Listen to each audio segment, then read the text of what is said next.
This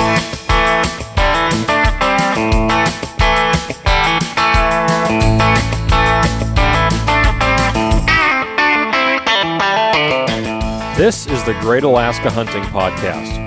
I'm Dalton Gray. And I'm Ryan Humphreys. Broadcasting from our hometown of Fairbanks, Alaska. This show is brought to you by Stealthy Hunter. Thanks for listening and enjoy the show.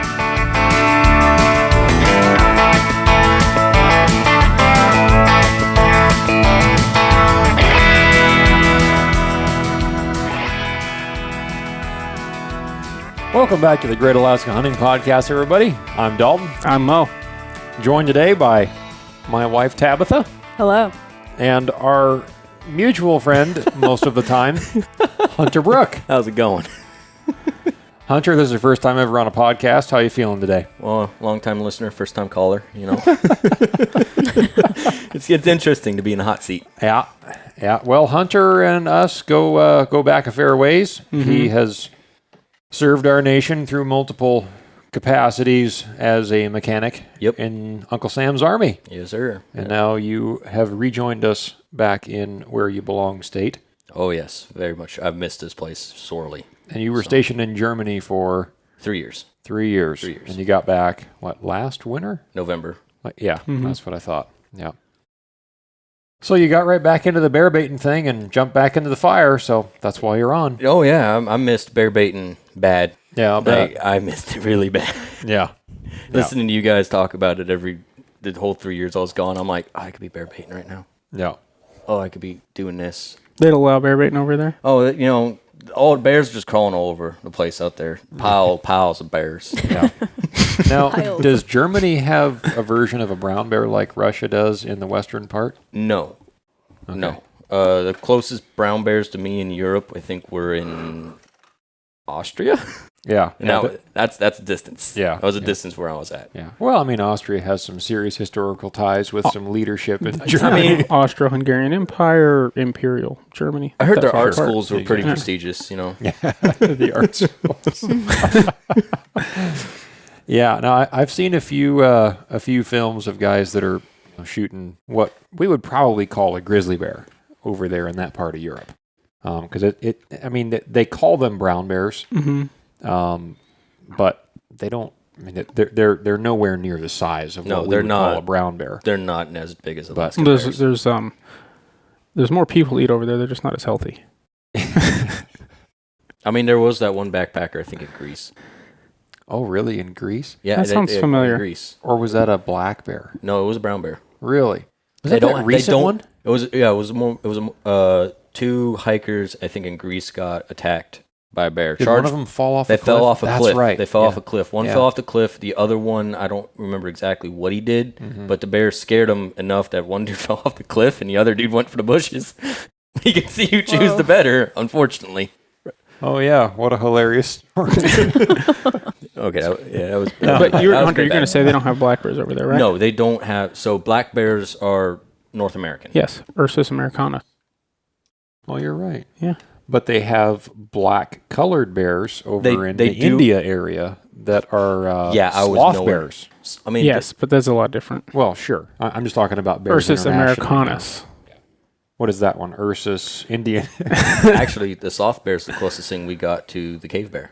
The big old. You know the big sloth bears are small. Yeah, but they're genetically they're the closest thing we have to that really big prehistoric. I'm waiting for Colossal to bring back short-faced bears. That bear. Kidding. I'm joking. I don't know that they're working on short-faced bears, but if dire they did wolves, dire wolves, so what's next? It seems achievable. I think it is definitely achievable. You should grok that. See if the sloth bear is actually the closest relative of a short-faced bear. Oh, I know. He said cave bear, different bear. I'm talking about the cave bear. Okay. You said cave bear. Mm-hmm. You were talking about the sloth bear. I was talking about the short-faced bear, which is just a really big bear. And in reality, we have none of those bears in Alaska, so how did we get I could be completely wrong. No, but we do have polar bears and grizzly bears. And brown bears. Polar bears are, the name for polar bears is Ursus arctos horribilis. Or, yeah, you're right. Very horribilis. Because Ursus means bear. Yeah. Arctos basically means near the bear in Greek. And what is horribilis? Which means horrible. So very horrible. You are a dad, aren't you? That's a dad Actually, joke. my coworker, who's also a dad, told me about that. You get your little, white. Well, I didn't New believe him Balance that shoes Arctis on and Ursus both meant bear, so I had to look it up. Mowing the lawn at 8 in the morning. Yeah. No other dad can beat him. I might have that wrong. Maybe it's the grizzly that's Ursus Arctis horribilis. It's just going over his head. I'm not even listening. What'd you say? I'm not We repeating. were talking about the fact that, since you're such a dad, you should get a pair of white New Balance shoes, a pair of jean cutoff shorts, and mow your lawn at 6 a.m. on a Saturday. I live in North Pole, Alaska. Hey, there are some beautiful lawns in North Yes, there Pole. are. Yeah, And but I come will on, have that one. ruins the joke. No, that just means you don't. Don't have a have a finished yard. house. I mean, you just don't care enough about your yard. Exactly. It's not finished. Says every It's man just about not his there. project. Okay, so back on topic. Yep. Nice to have you on here, Hunter. Thanks for you. joining us. Thank you.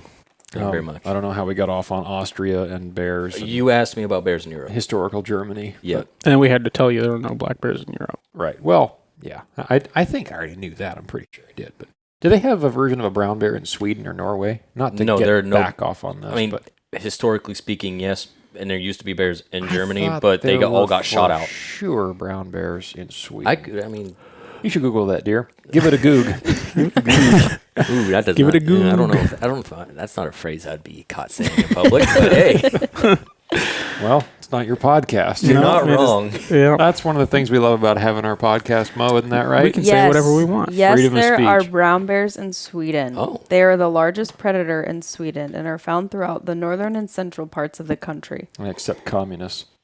So spring bear Yeah, Yeah. spring bear. went pretty well this year, No, it didn't. didn't it, dear? Went well for me. For most of us at the table, yes. Yeah. Yeah, I made Well- the mistake this year of giving a bunch of time to some people, and I didn't kill any bears. Well, you can't always get what you want. Sometimes, if you, but if you try, sometimes you might find you get what you need. That's right. It's true. That's I in the almost messed that one up. That's in the Geneva Convention. Is it? Yeah. I should reread that. Yeah. So yes, I went guiding, Mm-hmm. and shortly after I left, for those that are listening and not Mhm. watching, you, Mo, and you, Tabitha, went and helped Hunter Yep. set up a new bear bait, Mhm. Yes, we did. and then you two continued to a different spot and set up our old bear bait Mm-hmm. Yep. that we've hunted the last quite some time.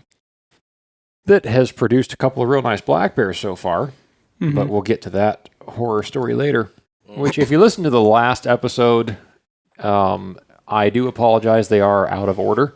We promised that this one would air before that last one did, and then we life were out happened. of town. Yeah, things We happened.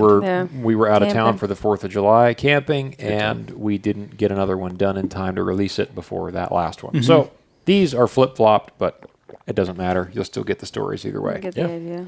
But anyway, so you guys helped Hunter put out his bait, and then you set up our bait, and then Mo, you helped somebody else set out a bait, Mm-hmm.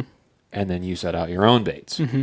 and you ended up hunting with me the Yep. final few days of the season, which is where our last podcast was based out of. Mhm. And just to kind of skip ahead, that night after you and I recorded that podcast is when you and I shot a grizzly bear Mm-hmm.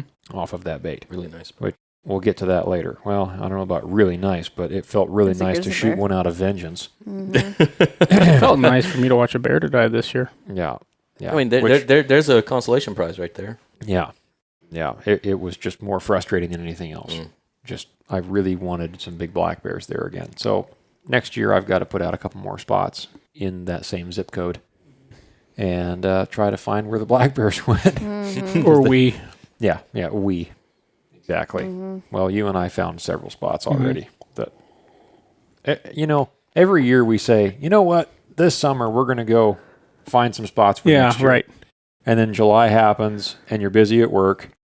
And then August happens and you start thinking about sheep. And I'm then already September pushing my happens. July plans into August. Exactly. It's July. What is it like? Today is 11. July 11th. Right. Yep. Third over. 7-11. Oh boy. Fast and easy. Oh. So to go in the correct order here, I got home from guiding. Yep. And the very next day, I took Tabitha out to our bear bait. It had sat for 2 weeks. Since you guys had put it out. 10 days since we put it out, yeah. Yeah. Yep. Yeah, because you and Mo had put that bait in and set up a camera. Don't look at me. No, I'm not. But The my camera dear sweet was set. It was ready to go. Well, until I positionally the camera was set, and then I switched it one too many clicks, and it was off. She switched it off when you guys left, and so she and I got in there. Might have been an 8-foot black bear. I went, wow. All the dog food's gone. There's place is just smoked. Everywhere. There's bear crap everywhere. I ain't gonna lie, I did get a chuckle out of that message. I got a very hearty chuckle. He was a little upset. It was a very romantic evening together after he was gone for a very long time. It was very nice. I walked in there and I walked over there, dumped the food, I'm looking around. There's like piles of bear scat everywhere in there. You know how tight that little spot is. The whole place was destroyed. The place was just ripped to pieces. And I'm looking around, I'm thinking, man, this is just already smoked. We're going to kill a bear like tonight. This is awesome. I wonder what's here. Walk over to the camera and the switch is in the off position. And my first thought was, who else comes here? Oh boy. And then I thought, nobody. Nobody. Who left my camera off? But you know what? I couldn't be that mad because you guys did set it up while I was out guiding. So I said it's like the old days. We don't know what's coming. The old days. Here. You mean when you never baited in the old days? Exactly. Well, we got to experience When I started baiting with Dad, he had the cameras that were this big and took 8D batteries and lasted about 3 hours before they died. I remember 3 hours? That's a joke, but yeah. I'm amazed they didn't take film. They took 8D batteries. I don't remember. But they took like 8D batteries. They would last in between. They would last your week in between. Did your dad ever have a camera that he had to develop the pictures out of? I don't think he did. He might have. Didn't Randy he might have. talk I think about they that? did back in the day, but not. Well, so Dad had he had the timer with the string. Yes. Yep. Yeah. Did it have a little black powder that would just no, not that. Flash. That's old. I don't think he had because like a film camera just would have string too. I think so. It would have been one picture. Yeah. Yeah. I don't know that Dad ever had anything like that. I think that when we've talked to Randy before, which now we got to get Randy on here. We do. Which Randy has a story from this year. Oh. I'm not going to spoil that one, but have I told you this? Oh, maybe. It's been... Randy about got stomped because he wasn't wearing his readers while he was skinning. That sounds familiar. Oh, boy. At the bait where Romeo and Juliet. A little bit of foreshadowing there. Uh-huh. Oh.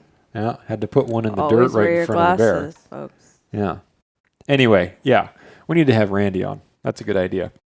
Amongst the other 15 people that we've got on the list. Yeah. So we get in there, long story short, no pictures. We don't know what's hitting the bait. And so we still had to finish setting up. Yes. Because we didn't have all the equipment. Right.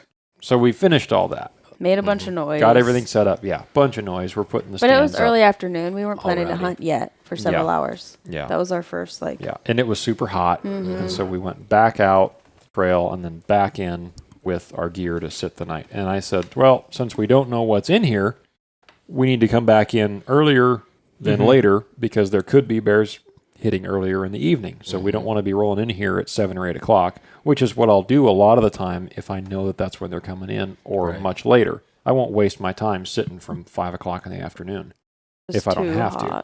Yeah, and it's blistering hot at that bait. And the sun is, Yeah. The sun is you get a sunburn in my face you get a sunburn. and giving me a sunburn until like 10:45 at night. Yeah. Was that how? Yeah, I think something like that. Yeah. It's super late. And then it starts to dip down, and then you start to burr. Yeah, and then the fog rolls in. Yeah. Yeah, and then it gets real cold. Fog of war action going on there. Yeah. So anyway, we got back in there and sat, I think, by... It was like 2 hours. Yeah, I think we were back in there and sitting at about 7. No, it was earlier than that. You wanted to be in there by like 6. Was it earlier than that? Yeah. Well... We sat a while. It was earlier, yeah. But we sat for just a couple hours, not even long enough for me to beat a few levels of Candy Crush. No, long enough for you to help me beat some of mine because I couldn't get past some of them. Yeah. We can't all be heroes, I guess. I've tried Candy Crush. I just can't get into it, man. Every year, I think, why didn't I download a new game? like some kind of a card game on my phone. Yeah. Solitaire. And then I forget during the week. The problem is, even card games, you get out there and they require service or signal lot of new for games some and stuff require reason. service. Yeah. Yep. I play And Sudoku so- in the stand. Yeah. You get out there and you can't even play it. Nerd. Can you play Sudoku, Hunter? No, I get chirped at by squirrels. Hunter just talks to himself. We're not going to go there. We're going to leave that one in the box. Hello, dog food, my old friend. He probably sings I can just too. see I Hunter could in the see that. stand. I don't sing in the stand. I could see him I singing. know, I- He's been in the stand with me. He knows I don't sing in the stand. Yeah. No, I but can it's see- just when you're alone. I can see Hunter in the Sure. bear bait stand just sitting there. Just, oh man, oh, bears come in. Man. No, I didn't do that either. I actually read a book. I read a book. Yeah. Was Yeah. it a book or a book on your phone? Book. I feel like you're Nice. not getting the whole picture of what's going on with this podcast if you're not watching the video. You know, funny thing about that, I got several messages from people after that last episode Yeah. where you and I specifically mentioned the fact that it was your idea to film everything. And I got several messages from people. Hey, I'm one of those people. I love watching them. Oh, So good. if you're watching the podcast on YouTube or I guess on Spotify, but especially YouTube, like it the hasn't video. been on Spotify as much. I need to update those. But Yeah. But like the YouTube video Yes, and drop please. a comment, a positive one. Share the YouTube video. Yeah. That's it. I'm going into your comments. I'm going to hit you in your DMs. So this is, if you haven't figured it out, if you listen to the other podcast with a hunter, this is a different hunter. Oh, Yes. yes. Completely different. We still haven't hunter. figured out how to That's refer to true. him differently. Or did we? Well, one of them could be Hunter 2.0. Not me. Well, there you go. No argument. Hunter OG and Hunter 2. The OG. The OG. There you go. He's the original. I mean, this is Hunter Brook. Right. And Yep. I still call him by his military name, which is Brook. That's my slave name. Let's not use that, please. Can I say that? Brooke, That's fine. HB. HB. Yeah. Just call him HBO. HB double hockey sticks. Oh my goodness. Yeah. I'm worse. He's a dad, but I'm worse for the dad jokes. Could be HBMI. Oh no. It could be HBO Max. No, he's No. not that cool. Oh. Just So- close to greatness. I mean, just to get this thing back on Yep, track. back on track. Thank you for those that like the videos. Yeah. Anyway, Yeah. so we sat in the stand for a couple hours, and take it away, my dear. It was still very warm. We were still kind of like, I don't call it dinking around, but I feel like there's a level in the evening where it starts to get to what my dad would refer to as prime time. Prime And time. you just sit very still and It's you're called very happy hour. quiet. He calls it happy hour. Yeah. Up to that point, we're still kind of like whispering back and forth, playing on our phones. He was enriching everybody that I forgot to turn on the camera. Still a little upset about that. And he looks over to me and he said, "Did you hear that?" And he said he could hear the bear scratch. Which, if you've ever heard the bear scratch, It you sounds know like this. that sound. That's very actually- close. that's very close. It's It's claws on extremely close. leather. Yeah. Yeah. It's claws on leather. You can hear it. So I knew what he was talking about, but I didn't hear it. So we start looking, we start watching, and it was a little while It was probably 10, 15 minutes. before we saw anything. I think we'd kind of forgot we were listening. I don't know. I just went back to playing. Yeah. And then did you see? Mm-hmm. You saw the bear, and you said it's right out there. And then I peeked over and I could see its head. And immediately, I thought, I was like, well, that's a pretty good black bear. Like, it's probably a shooter. You could tell by the head. And it circled us for a while. It would come in, and it would come out, and it would come in, and it'd go back behind us. And then I'll go back to last year. So last year, same thing. He came home. We went to the bait. We sat and hunted. We had camera footage that time. Pretty sure we had camera footage that time. There was a couple black bears on the bait, not a lot. There was a decent black bear that was coming in with a sow. And this black bear specifically had white patches on his chest. And we could see that. He'd stood up in the camera. We could see it. These bears came in pretty early in the evening. Maybe like 10, 11 o'clock. But it was cold that night. It was pretty cold. And we had had all of our layers on at that point. I think we were both a little shivering. And so the black bears come in, and they came in pretty hot. They were like checking us out, smelling everything. He wasn't really calming down. She came in to eat, but he wasn't really calming down at all. And so I get ready. I get my bow ready to go. I decide that I'm going to shoot the boar. And he still was behind the bait and around, and he wasn't giving me a good shot. It was cold. And if you've ever been cold and then your adrenaline hits, the shakes are just uncontrollable. You have to stop your shaking before you pull your bow back.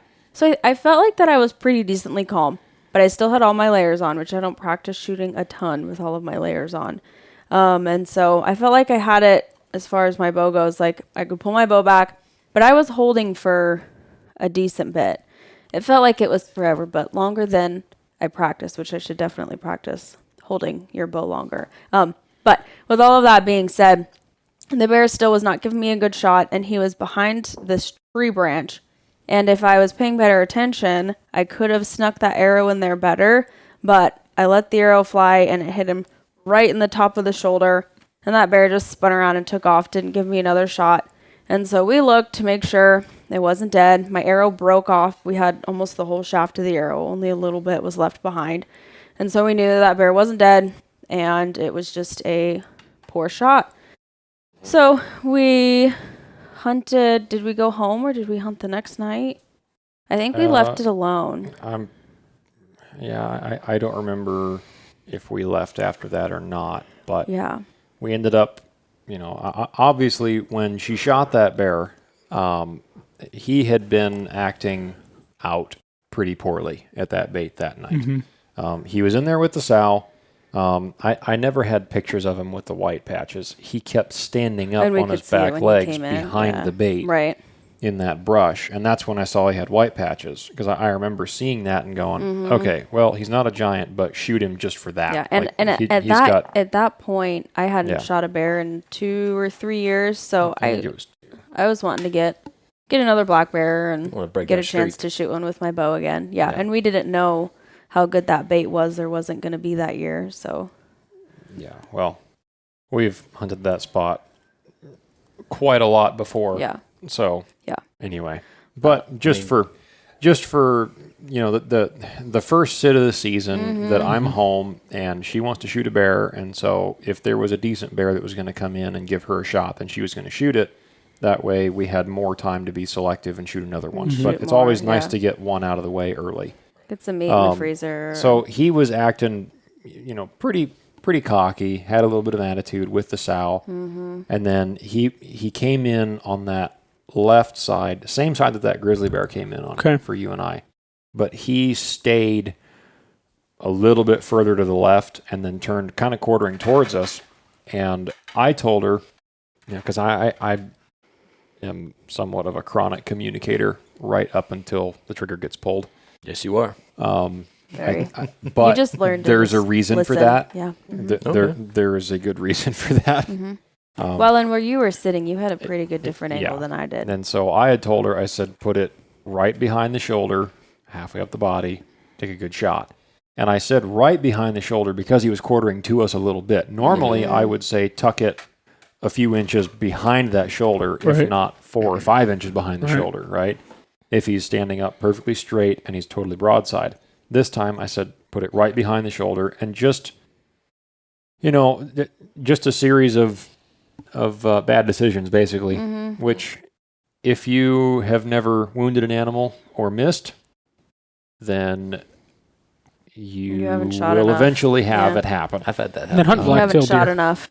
Everybody that hunts has either missed or made a less than ideal shot. And if you've hunted for a long time and you haven't done it, then you're a liar. I've heard my grandfather used to say it best. It ain't called shooting. It's called hunting. Yeah. Yeah. So once in a while she shot it, and I mean, immediately I could tell that's a shoulder shot. And she's shooting the same bow last year she's shooting this year. And it was, I think, 52-ish pounds or so last year. And we had worked together on some shooting form and practiced a lot together when she got that new bow a while ago. And it wasn't a shot that I don't think you couldn't have made, but it wasn't a shot that I should have let you take in hindsight. And I think I rushed it. Yeah. And I was getting to the point, because of my hold length, I was getting to the point where I was, I knew I couldn't hold it much longer, and I knew if I let it down that bear might leave, because he was possibly. And so I think I mean you don't even really always remember that shot. You just shoot, but thinking back, I think I just saw black, and there was a tree branch to the left of where I saw, so I went right in front of that tree branch, and that was just like bushes. I could have shot through it, but it just and there's it was a rushed shot. By the time I got it on the bear, I just released and so there was some lessons to be learned there, and the very next time that we went in there and sat, the same sow came back in with a different boar.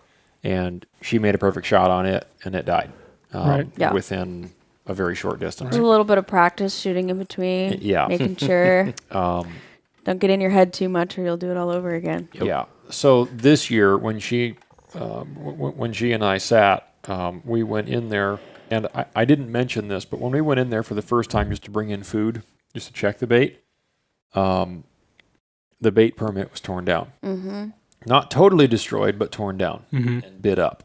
And that happened there last year on a regular basis. Every week. Yeah. Now, it's worth mentioning that even last year, that same black bear with the white patches came back to the bait the next, I think it was 3 days later after he'd been shot. 2 days, and you could see he came back. Wound on his shoulder. You could see a big scar on his shoulder. Obviously, at the time, it was still blood red. Yep.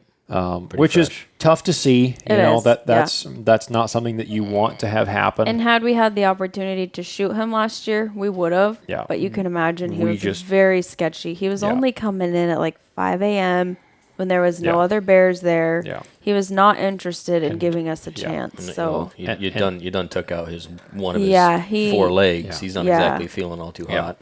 So. Never got a second chance at him last year. And then, to be honest with you, I kind of forgot about him. I didn't. After last season, I kind of forgot about it.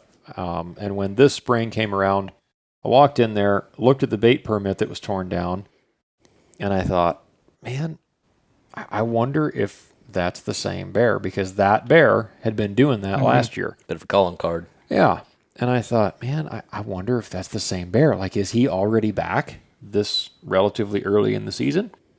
Which for that area, it's pretty season early. Is relatively short in that area. Well, and last year he was one of the first ones that was in there too. Yeah. So when I heard him scratching up the hill behind us, I looked over my shoulder real quick. Didn't see anything, because you can see a decent ways in there outside of the bait from the little thicket that we're pocketed into there. And about probably 10, 15 minutes later, and I could hear him walking. But the first thing I noticed was when he was walking, he came into sight, and then he laid down. Mm-hmm. And then he got up, and then he came in a little bit further, and he laid down. And every 15 to 20 steps, he would lay down. And when he was walking, he had a real bad limp on his right side. I should offer him my camera. Well, at one point, he came behind us, and I don't think you could see him, but I could see that broadside, and I could see, just this huge bald spot of leather, and I just said, that's my black bear. Mm-hmm. He's back. And for good reasons. He was very turned on to us being there. He didn't want to come in. Yeah. He was very turned on. He took his sweet time coming in. Back and forth and around. And And then he eventually committed and came in, and that was his last mistake. Lost his fight to his stomach. Mm-hmm. Yeah. And this time he gave me a better shot. Once he came in, he was in. And I pulled back, and I was ready. And as soon as he gave me a broadside shot, I wasn't going to let him get away. So well, as soon as he gave you the right shot that was pointed the right direction, because there are some topographical reasons there of why we only shoot them when they're pointed in a certain direction. Yeah, that's very good reasons. Because they're going to run. Every bear that we've killed at that bait runs the direction they are pointed when they are shot. Yep. And so we only shoot when they're pointed in the correct orientation of the compass. Mm-hmm. And it works. So far. And he did. So far. So, you better not. One of them's going to do a flip and get tripped up and go the other way. You're going to somersault, and you're going to watch him take off this way, and you're going to run back that way. Yeah. You're like, no! Come back. Go die over there. Wilson! Shoot. Okay. Well, now we got work. Yeah, that would be a pile of work. We shot him. I shot him like 10 o'clock. Yeah, it was 10 or 10. It was 15. early. We were still hot. We had no layers on. We were wearing stuff like this. Yeah. And I said, well, obviously he's not the only bear in here. Do you want to sit and hunt longer? Because we both are ready to hunt. But we sat for... maybe another hour. Yeah, maybe a little longer. Just out of... well, I just got home. I kind of want to just sit still. You know? Yeah. You've been moving for how many weeks? Texted everybody that we got the bear that I wounded. Yeah. Forgot about the fact that I didn't turn on the camera. You know. Yeah. Mm-hmm. Yeah. All the things. So we climbed down, and this spring was kind of wet and swampy at that bait. Yeah, it was wet in there. And he died in a puddle. He did. Did he put his foot in the puddle, or did he die in the puddle? No, he died in the puddle. In the puddle. Yeah, he just wadded up in the puddle. Swamp donkey like. Yeah. Yeah. And Which he made a lot of irritated me a little bit. death moans. Yeah. Knew he was dying. Oh yeah. No, he only went in a straight line. He went straight to the right, followed that brush line right there. I pointed it out to you. Mm-hmm. That was 25 yards. At the most. It less than that actually. Yeah, it was more really like close. 20. Yeah. Yeah. I'm fast. I don't like animal. What is it when you put human emotion toward animal? Personification. Personification, Yeah. right? I don't believe in that. I think that's the word. I think so. There's another word for it, I think. But whatever. Humanizing an animal. I don't. We get the I don't idea. believe that. But there are some critters that just live off of spite. Oh, you think he died in a puddle on purpose? I think he went, not again. She got me again. And it wasn't not again. It was like, ooh, this one counts. Right through him, my arrow stuck in the dirt behind him. Yeah. And so it's worth mentioning that last year your bow was just over 50 pounds draw weight. Yeah. A little bit of a lighter arrow setup. Yeah, it was a little bit lighter arrow setup that you were shooting last year. And then this spring, pre-bait season, we went into Screaming Eagle, and I had Andrew tune her draw weight down a few pounds Because so that my we could form work was on just... form. Yeah, it wasn't great. We were working on the proper way to draw your bow and what muscles to use. A lot of technique. Yeah. You get in bad habits if form you shoot. is your foundation of archery. And if you have bad form, then everything else is going to follow. Yeah, it's just like everything else. Yeah. And so she, her draw weight was lower this year. It's like 46 or 47 pounds now, which is still legal to hunt with in Alaska for black bears. And we switched arrows with her bow. We switched her over to shooting Easton Axis 5 mils, and she's shooting the same broadhead. What was she shooting before? Gold tip. Arrows. Yeah, the gold tips. Okay. The Hunter XTs. Yeah. And that's just what she had for years with her old bow. And Right. then we got her the new bow, So and you had she the still arrows, had yeah. arrows, and so she shot those, and then, you go through enough arrows, and then it was time to upgrade. And so we switched to an Axis 5 mil, which I think those are also 400 spine. Yeah, we kept the same spine, but they're a little bit of a faster. Yeah. I mean, I don't know. I forget what all was different. I think the Axis setup is possibly heavier, but honestly, I couldn't tell you. But the what point broadhead? is, Montec 100 grain broadhead. the So weight. G5. Yeah, the weight did not make a difference. Last year, the cinnamon I shot, and it went right through that bear. This year, this black bear I shot right through it. I mean, and it's so fast. Like when you watch a video, you really can't even see the arrow. So, Part of that's the sun glare. yeah, the sun glare was really bad because it was early in the evening. At what difference is and you might know this or you may not, or maybe it doesn't make big difference, but if you're shooting a carbon arrow on a lighter setup like she's doing, or a aluminum arrow on a heavier setup, at what point do they meet? Because the carbons are a faster shooting arrow, right? By quite a bit, just because they're smaller. Well, I mean, I'm shooting 5 mil arrows too. Well, yeah, the carbons are a lot smaller than aluminum arrow, like a traditional fat aluminum arrow. Well, sure, yeah. You're talking about like a camo hunter. Yeah. Man, I don't know. Because I still think somewhat because I shot those for so long. Yeah. I still kind of think in that.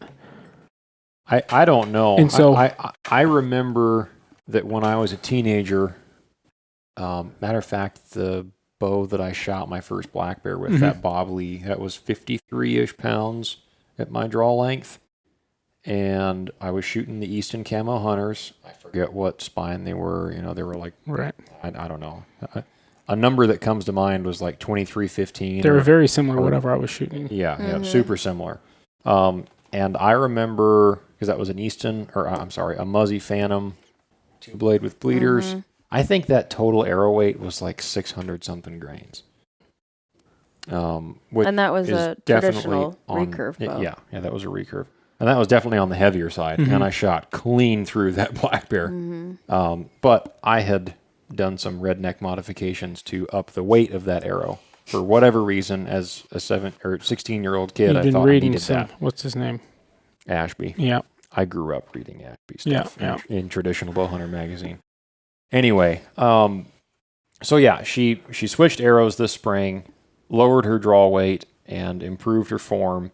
And when this bear gave her a good shot, she shot it straight through the ribs, well behind the shoulder, probably like 6 inches behind the shoulder, to be honest with you. It was... With a bear, perfect. their vitals are center of their body. Yep. Like they are a little bit further forward, but...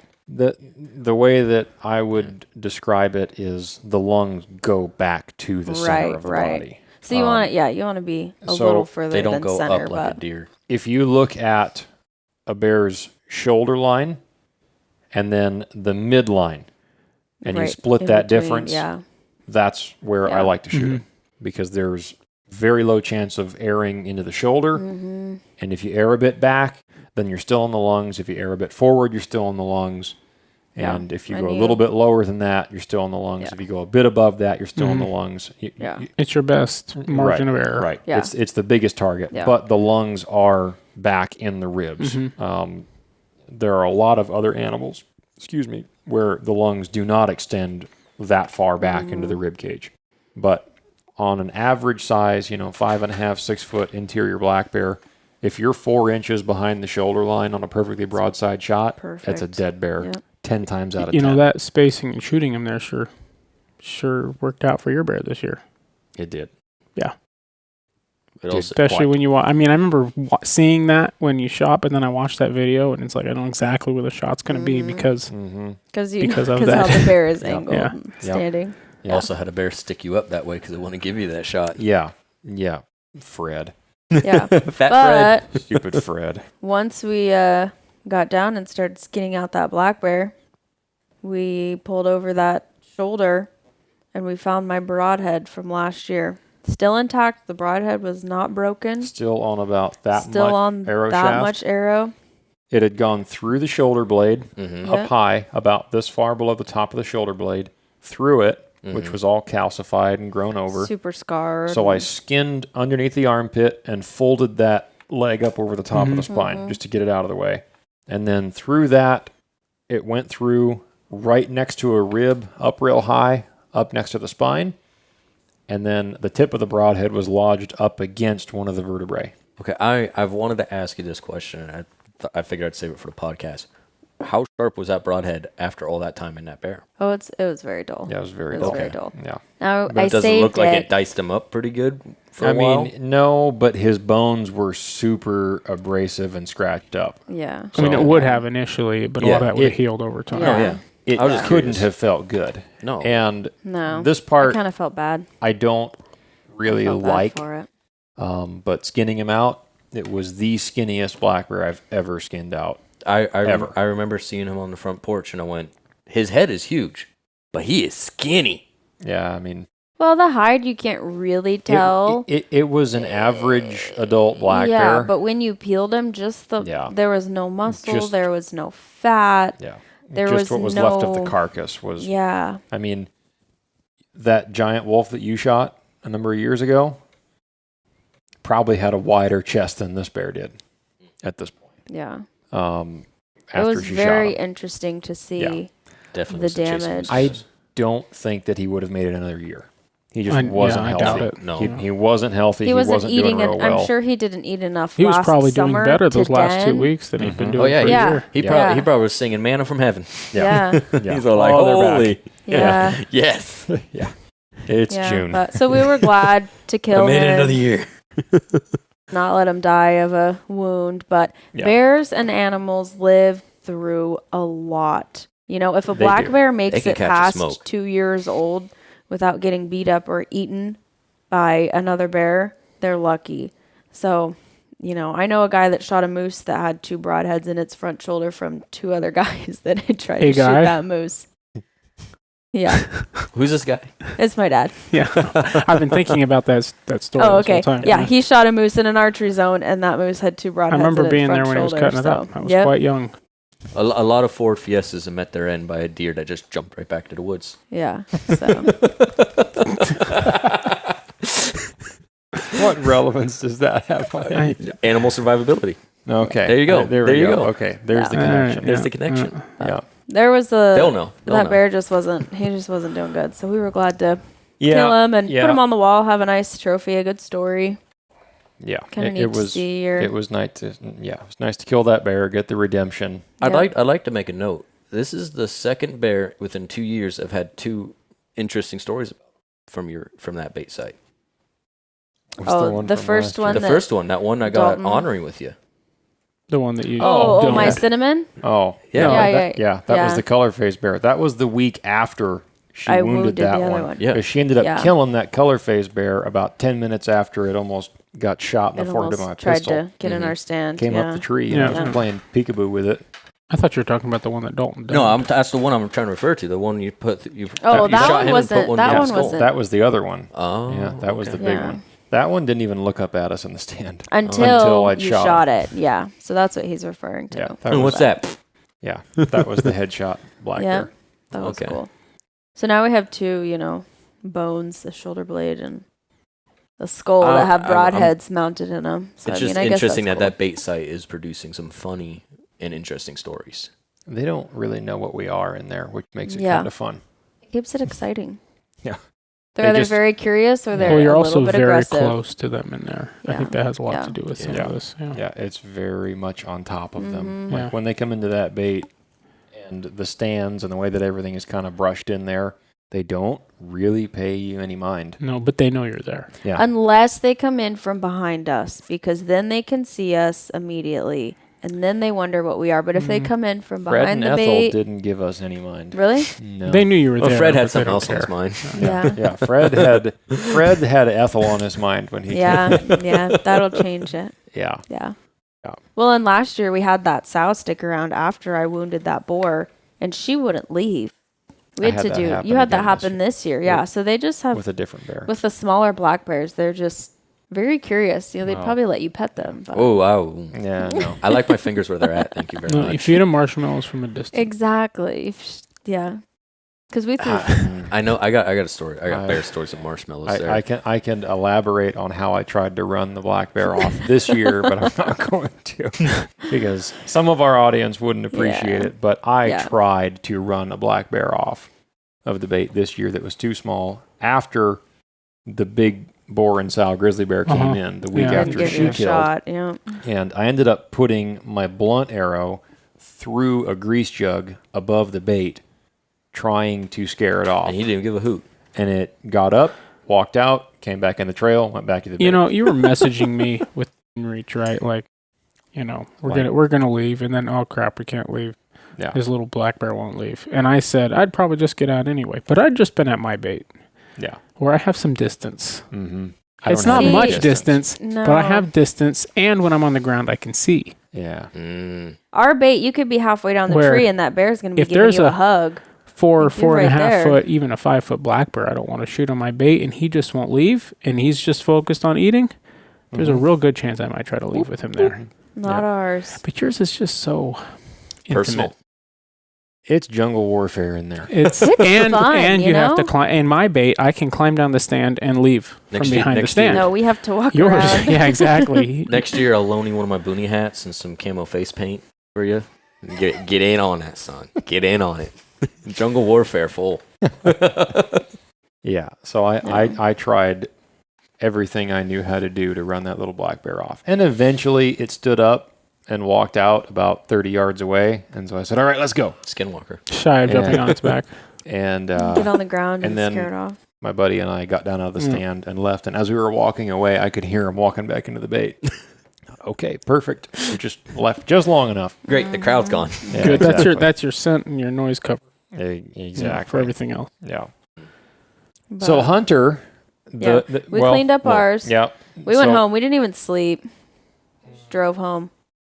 Well, maybe you slept while you were driving, but Yeah, I caught a nap. I put my sunglasses on for a few minutes. yeah. That's some skill. We got home at 5 a.m. or No, it was well later into the day Yeah. than that.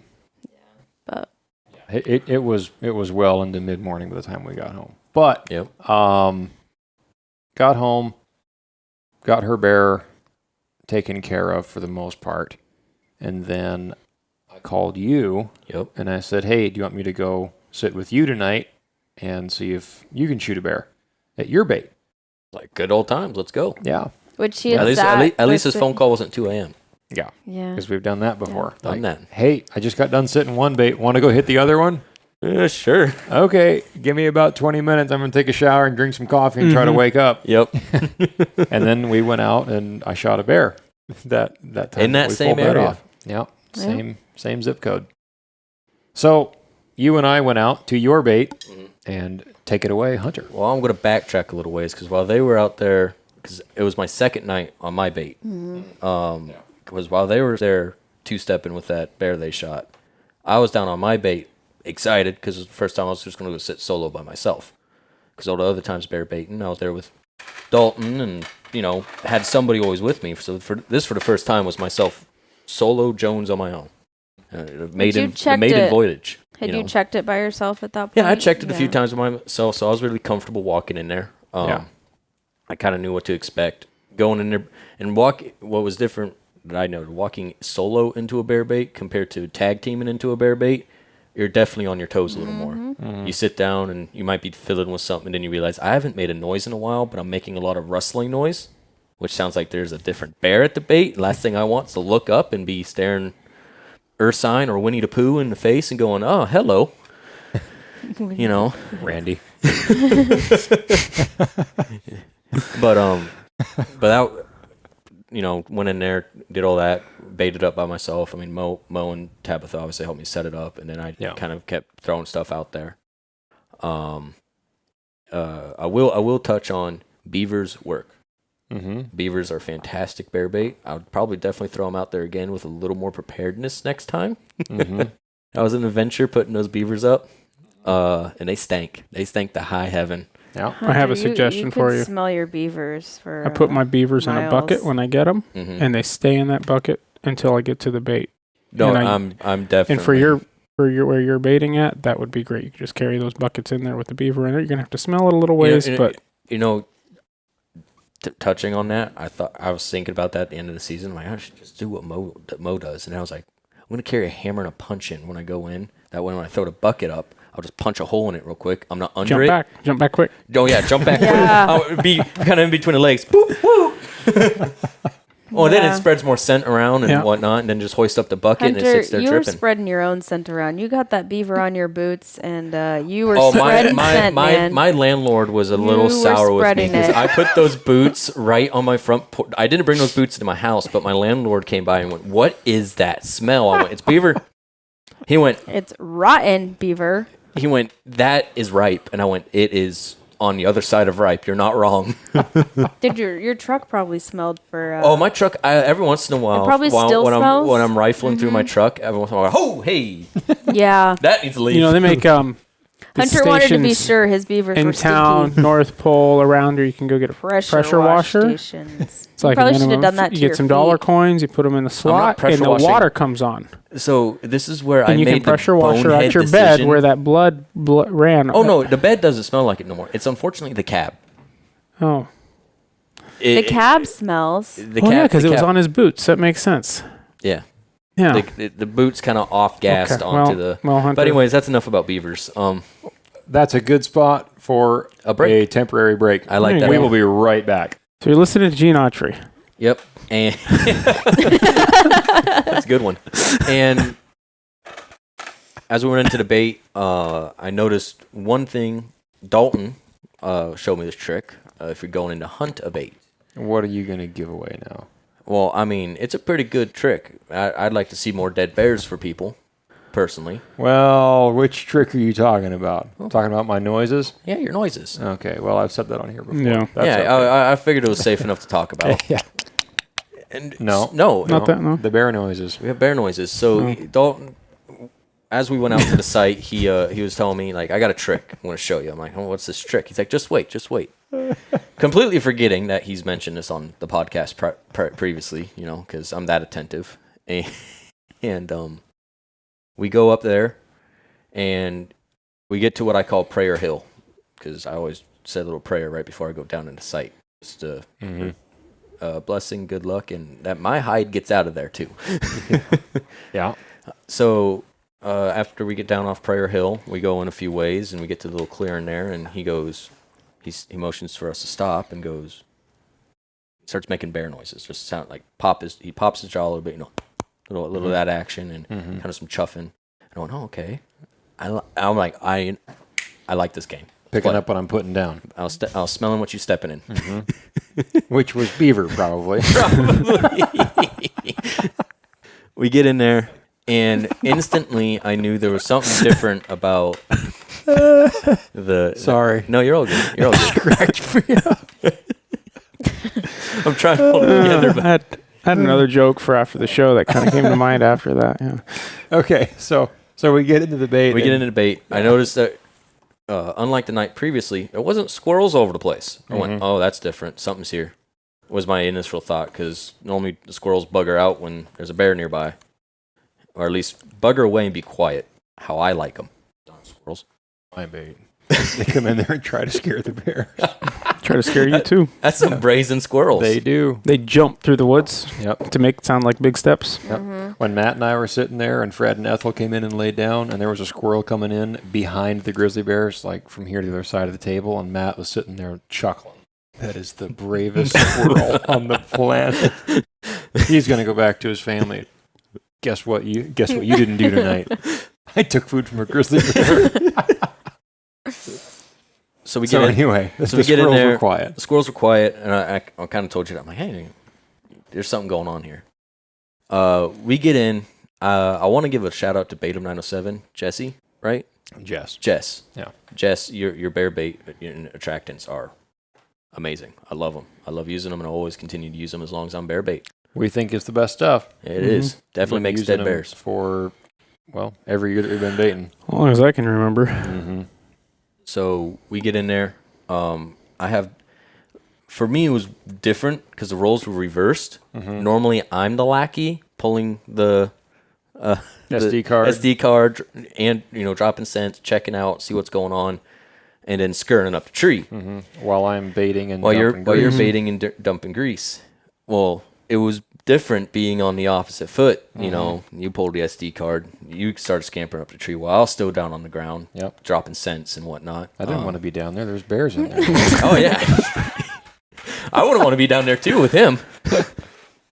Yeah, no, that's definitely how you have to roll it, though. When you've got two guys at a bait, there's no sense in both of you just standing around doing nothing. So you have one guy that's dumping dog food and whatever lures. The other guy grabs the SD card and starts hauling gear up the trees. And the reason for that is? What is about to follow? Well, one is touching the stinky stuff, and one is touching the stuff you don't want the stinky stuff on. Yep, Camera. exactly. Yep. So I made it up the tree, and I was already seated and sitting down there watching you were getting comfortable. What's taking so long, man? Yeah, you were getting yeah, what a noob down there. Yeah, Get on my level. Look at that Anyways. greenhorn. So I was spraying. I decided to bust out all the scents I was saving. I threw down some Gustos.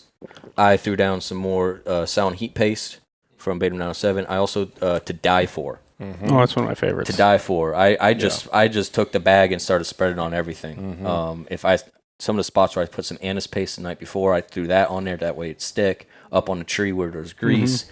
Or how you do it? We get in. So as soon as I finish, I see Dalton. He's hauling up. I get over there, haul up my gear, scamper up in a tree.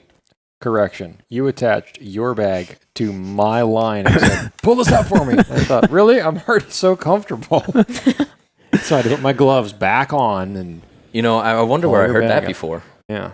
I wonder if that trick's ever been done You know, before. I finally to put a having pull everything string in done my for stand him. this year so I could pull my bow up Pretty at nice. least. Well, it was funny because Up until- when I got into the stand, I looked over and there was a string hanging off my stand. I went, Oh, look, you know, a imagine string. that. Yeah. We left you one when we set up those stands. Yeah. Yep. There's a string there for 2 you. of them, actually. And I think you even pointed it out. I think we Yep. told you, Hunter, you got some lines here. Mm-hmm. And I went, oh, cool. I don't got to use my own rope. Mm-hmm. Mm-hmm. Yep. Be here tomorrow at dawn and bring your own rope. So If you get that reference, then congratulations. If you don't, then, well, you're a Gen Z. You didn't have a good childhood. no, not at all. You haven't watched the Apple Dumpling Gang, go watch it, and then come back and listen to the episode. So Continue on. I get up in a tree stand. Dalton hands me over the SD card. I start getting settled in, and I distinctly remember just kind of look like I had my those. By the way, those tree stands are nice. Mm-hmm. They're really nice. I Yeah. love. I let you Get what borrow you my pay for. stands. Yeah, you did. Mhm. They were great. They were great. And I'm sitting there. There's a little bit of footrest there on the platform that I had my feet kicked up on. Mm-hmm. And I was just sitting there all kind of braced up. And I'm sliding the SD card. And as I do so, I look up. And I just see this black mass coming up the hill. And I went, Dalton, Bigfoot. it's Bigfoot. I don't see Yeti. And I don't hear him saying, hey, chat. Yeah. So I see this. I see him come up the hill, and I'm like, I rifles over here. Which, by the way, for the listeners, I was rifle hunting Mm-hmm. where we were at. I was allowed to be using a rifle, and that's too much. No, I mean, the area that most of us hunt is, I mean, we can use a gun pretty much wherever. Okay. So we just opt to use bows usually. But Well, I lack the skill. I've been Yeah. carrying a bow for a while now, trying to kill a bear with one. It has just My most we experience. just do it at ours because it's close and it's easy there, and it's just kind of fun. It's fun. So, Yeah. but anyway, but yeah, I mean, most of the state is Most of the state is open to a is rifle. open to gun hunting. But anyway, go So ahead. my rifle was kind of hodgepodged away from me. I was going to start tinkering with the SD camera, SD card, and as it's dawning on me, I'm hunched over. There's a bear literally right there, no less than 25 yards, obviously. And I'm like, I was kind of frozen. I'm literally like, I was like, kind of like, what do I do? Like, Well, yeah, I saw him coming up the hill because at that spot, the spot that you can see down that hill quite a Well, ways once you're in the stand. yeah, you can see down the hill a little ways behind there, but it's pretty steep. And the way that he came up over that lip, he came up real quiet, didn't make any noise. He just kind of crept up, and I saw him, and I said, "There's a bear." And this was less than 2 minutes of you being in the tree. This I was about to say, how long are you going to let me be on the ground with a bear creeping up on me? Well, so I had heard him break a little twig while you were still on the ground, and I just didn't say anything. No, I remember you told me Because that. I thought, if the bear comes in, you're on the ground with your rifle, I'll just tell you, hey, there's a bear, sit down, and you'll just wait for him to come in and just shoot him from right there. Yep. There's nothing wrong with that either. No, nothing wrong. It's still bear bait. Yeah. So you came up the tree, and I just, I didn't mention it because you were still getting, kind of set up. You were plugging in the SD card to your phone. And then he popped up, and I said, there's a bear. And he came up, and you couldn't quite see where he was looking because it was also pretty dark. That bait is pretty shadowed in there. There's a reason I call it midnight bait. Yeah. Always feels like it dark in that bait. Dark from and about, cool. From about 10 o'clock till about probably 10 o'clock in the morning, really. is it really? It's, Oh, it's- Wow. super Yeah, shadowed. Once in it there. greens in there, it is. It Yeah. is- And Wow. the it sun is just It doesn't start to brighten up at like 3 or 4 or anything No, like that. No, Wow. it's super dark. It isn't canopy. until the afternoon till the sun's a little Yeah. more The sun scoot is along like- and beating yeah. down Yeah. on the hill that Yeah. you get sunlight in there. Yeah. So I could see him, and he was looking up towards the bait, but I couldn't really tell if he was looking up at us, if he was already on to us. Because, some bears, they come in and they don't even look up for you. They just come in and they're looking around at ground level, and they're just doing this number, looking around, and they'll just come in. This one, I could later on tell that he was looking up the hill. And I personally think that heard us coming in, making some noises that sounded like a bear. And he heard a little bit of rustling at the bait, because I've had this happen before, where you go in with a partner, you're dead quiet except for some bear noises, and then shaking a bag of dog food to empty it on the ground. Yep. And they come in within 5 minutes because they're not far. Yeah. And Dinner they know, bell. hey, there's food. Mm-hmm. You know, my Dinner order bell. is up. Dinner bell. Yeah. And so he was coming in to investigate what's all this noise, and wow, this smells great. Yep. And so he came in and he was kind of looking up in our direction. So I just told you, I just said, hey, sit still. He's down there. And at that point, he was still probably 30, 35 yards away. That bait, I think I ranged it while we were in there. And I just out of curiosity, and I think that bait's like 20 or 22 yards away from the stand. Nice and far. Yeah. And there's plenty of distance. Well, I mean, between you got a pretty Well, steep you have a angle really there, steep too. It's very angle, steep. too, It is a yeah. very steep Yeah, angle. that is a very steep angled spot. Which, I'm glad you guys picked it. It worked out well. Yeah. But yeah, so he stood there for just a few minutes, kind of looking around, and then he came in. And so as he was walking and had his head behind some trees and stuff, I Yep. told you, I said, hey, grab your gun, get ready. That way you don't have to move when he's here. And you did, and you kind of had your gun on him. And then I filmed him as soon as he got into the bait. And that video that I got of him all the way through was like 15 minutes long. Yeah, he was carrying on. Oh, yeah. Between To Die For, Gustos, he was Didn't know what to do. he was all over. He was rubbing his face in the dirt. He was rubbing his face on the trees. He laid down, rolled over in the dog food, and was scratching Yeah. in the grease. And I thought, and that's then- going to be a dirty hide. And then, exactly. That's what I thought too. And then he got into I started calling it my scenting post. Little there. This is a little stick that points right into the bait. And I put Gustos, anise, and Salon Heat. I made it a little stinky thing. And he started just going to town on his. I thought he was going to put out his eye. Honestly, from where I was, just the way he was getting at it, he looked like just bam, bam, and you could hear him. He was not like your bear was scratching his chin. He was going after fleas. Swear, he was. He had some fleas on his head. He did not like no more. Mosquitoes. For fairness, this bear had no fleas on him. Mosquitoes. I don't think there are any fleas in Alaska. covered. There's fleas There are Okay, then I am wrong. definitely fleas. Yeah. But he was just carrying on, and I was getting a kick out of watching him.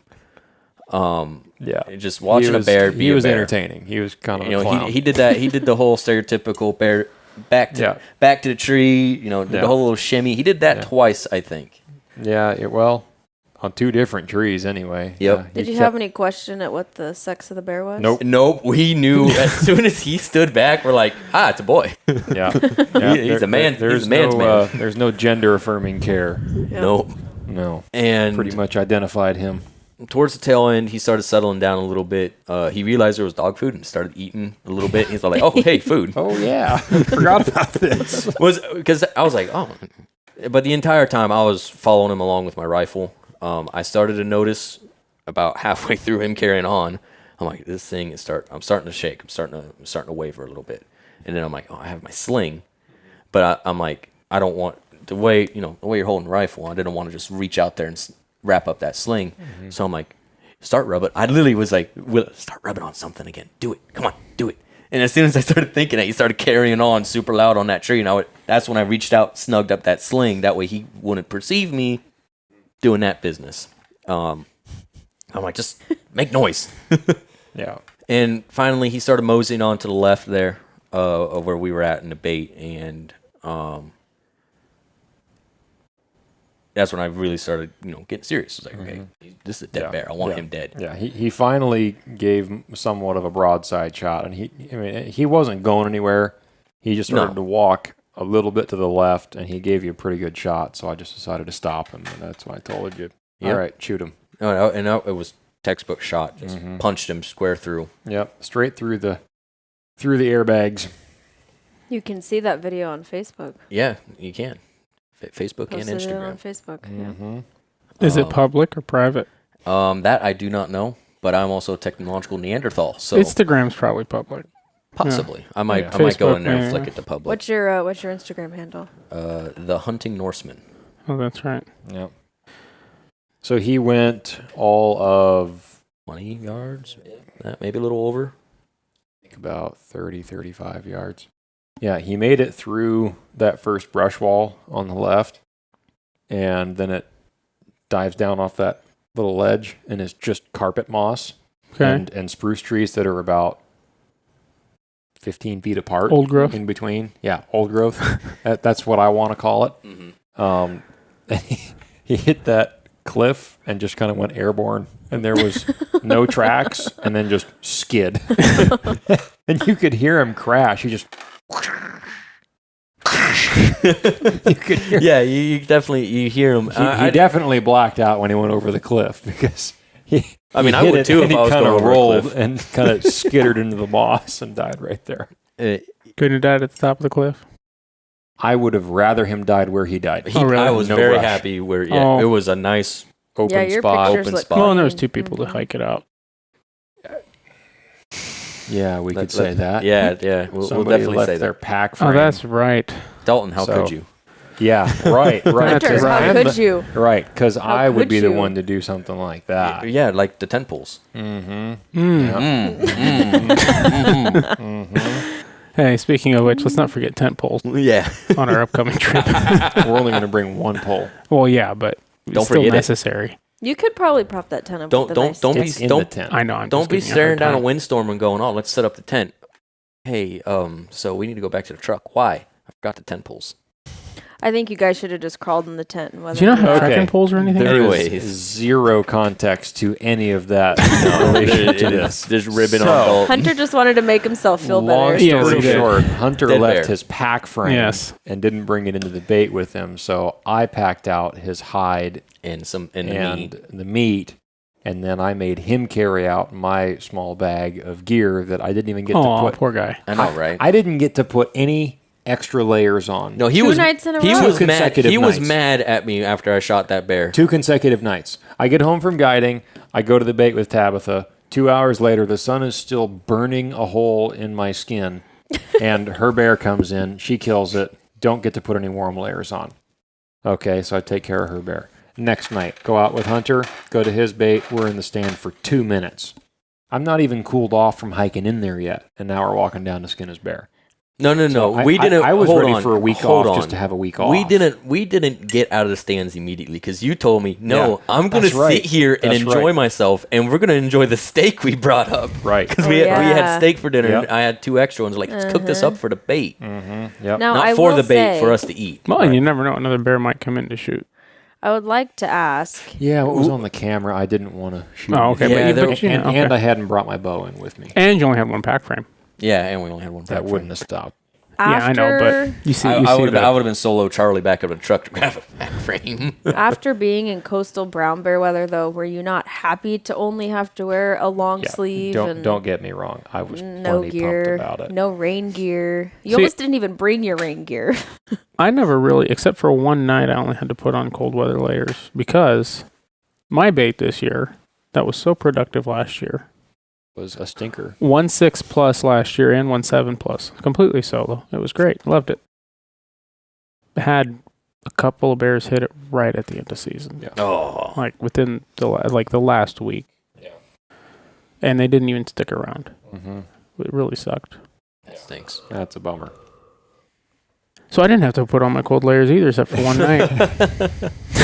I know this is not something to complain about, but it was just a lot of work back to Yeah, back. no, I understand. And then about 15 minutes into skinning Hunter's bear out, my back Oh yeah. Oh, you told me did that. some That's right. terrible things. I still don't know what happened there. I must have just tweaked it somehow, bent over the wrong way.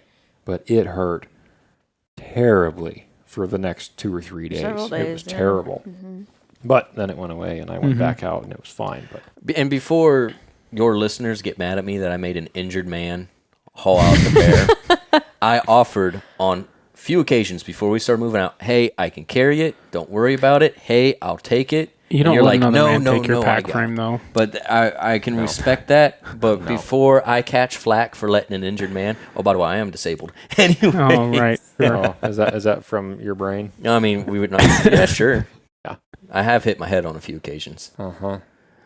Yeah. Uh-huh. But On your pack frame. That you left in your truck? at the end of it, I was very happy with how this season turned out. Yep.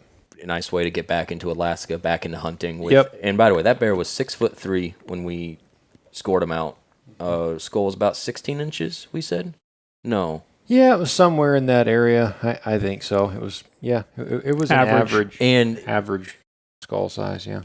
And to put it 6 foot bear. Best description of dimensions of this bear, hog.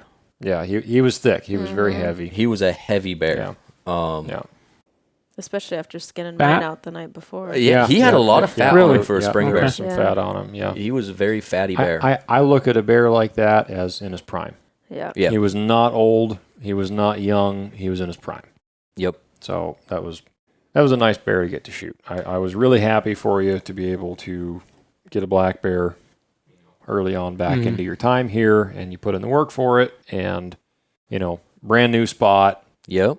I was happy to go out there and sit with you. I'm just happy that 9.3 really did the number. Yeah. So you shot him with a 9.3 by 62. Yep. Which is way too much gun. What are you doing carrying that around? Oh, I know. In Alaska, of all places. I'm just kidding. Yeah, I mean, what should he be shooting? Like a 308 at most? 30-30. I mean, 308's still more than enough gun to kill a black bear to bait. All he needs is a 22 arc.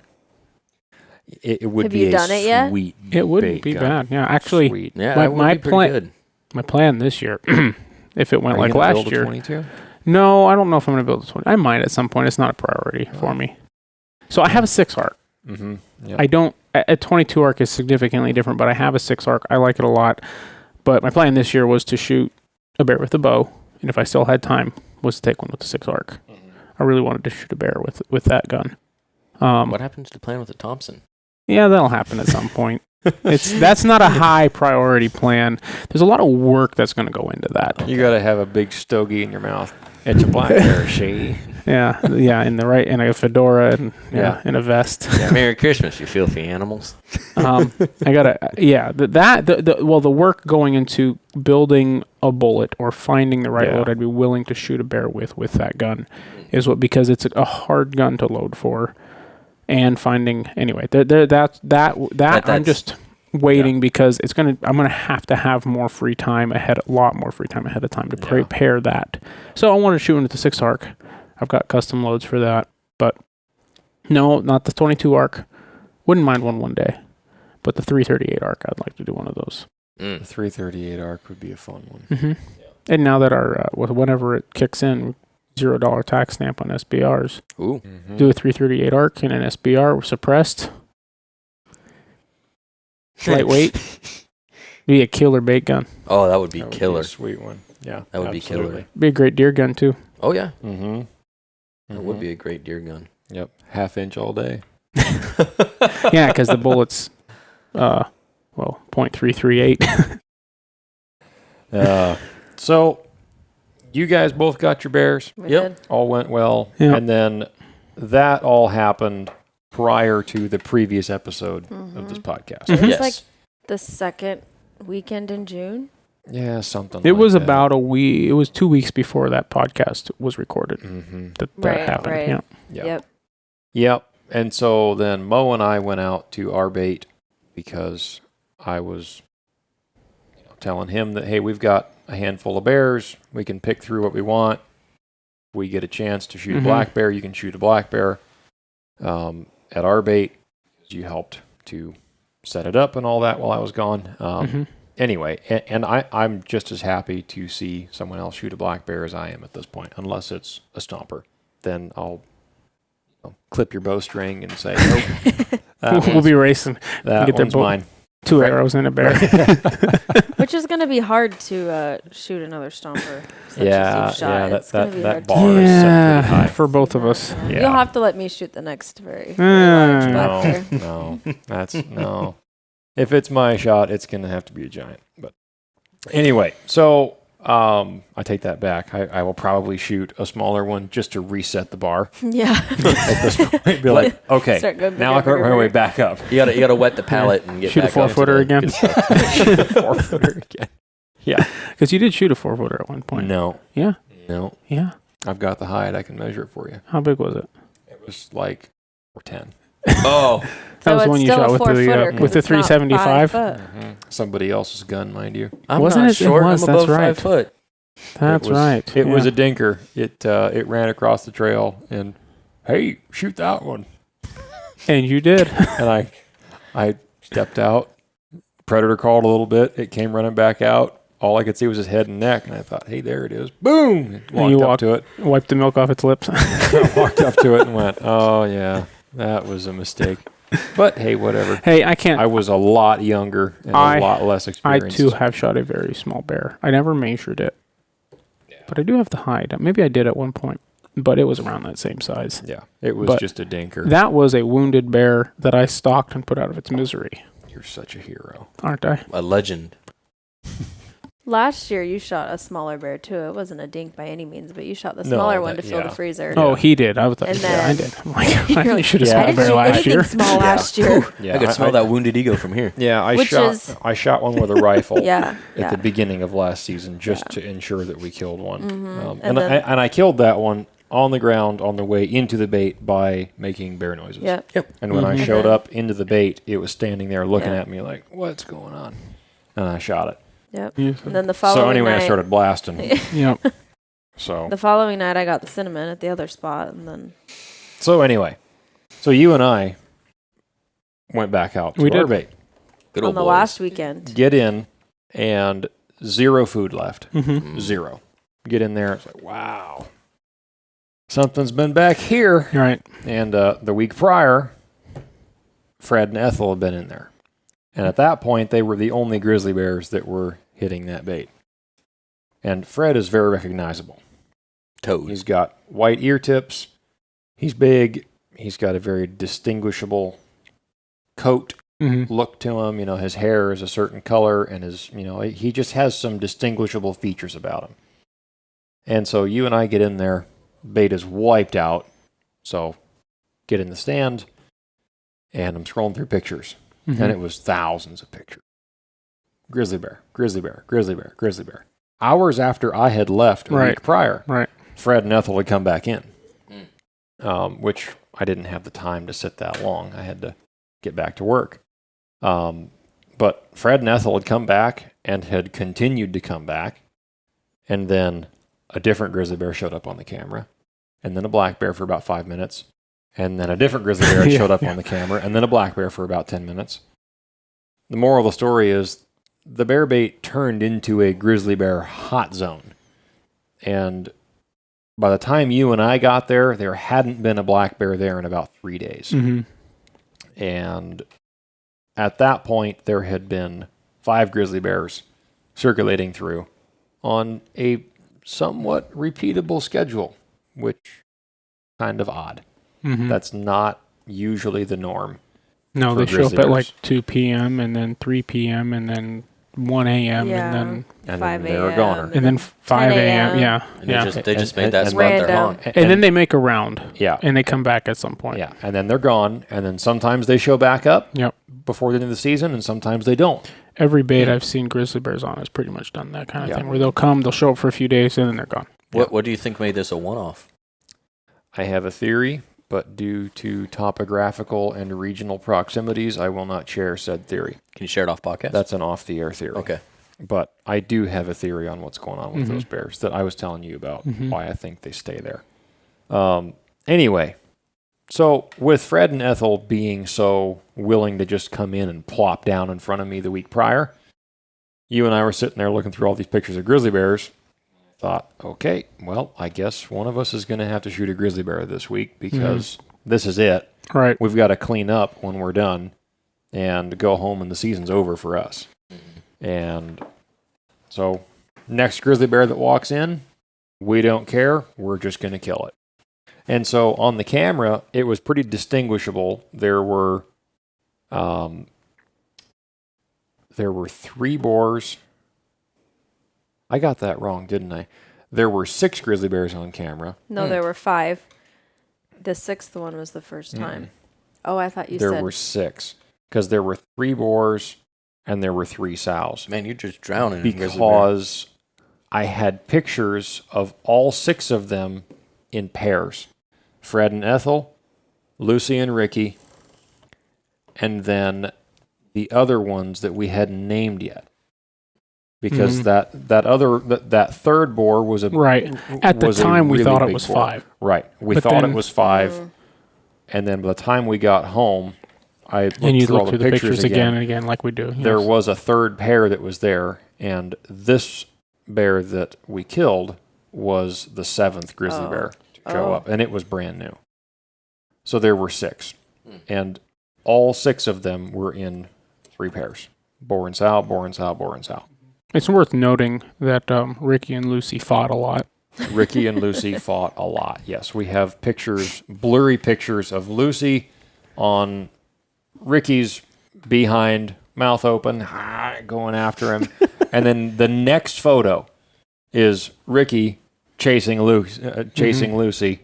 And they're that type of neighbor. Yeah, they are just fighters. And the week prior, we had no question about when the heat had been for the sows. Yeah. The rut was on. The rut was a going.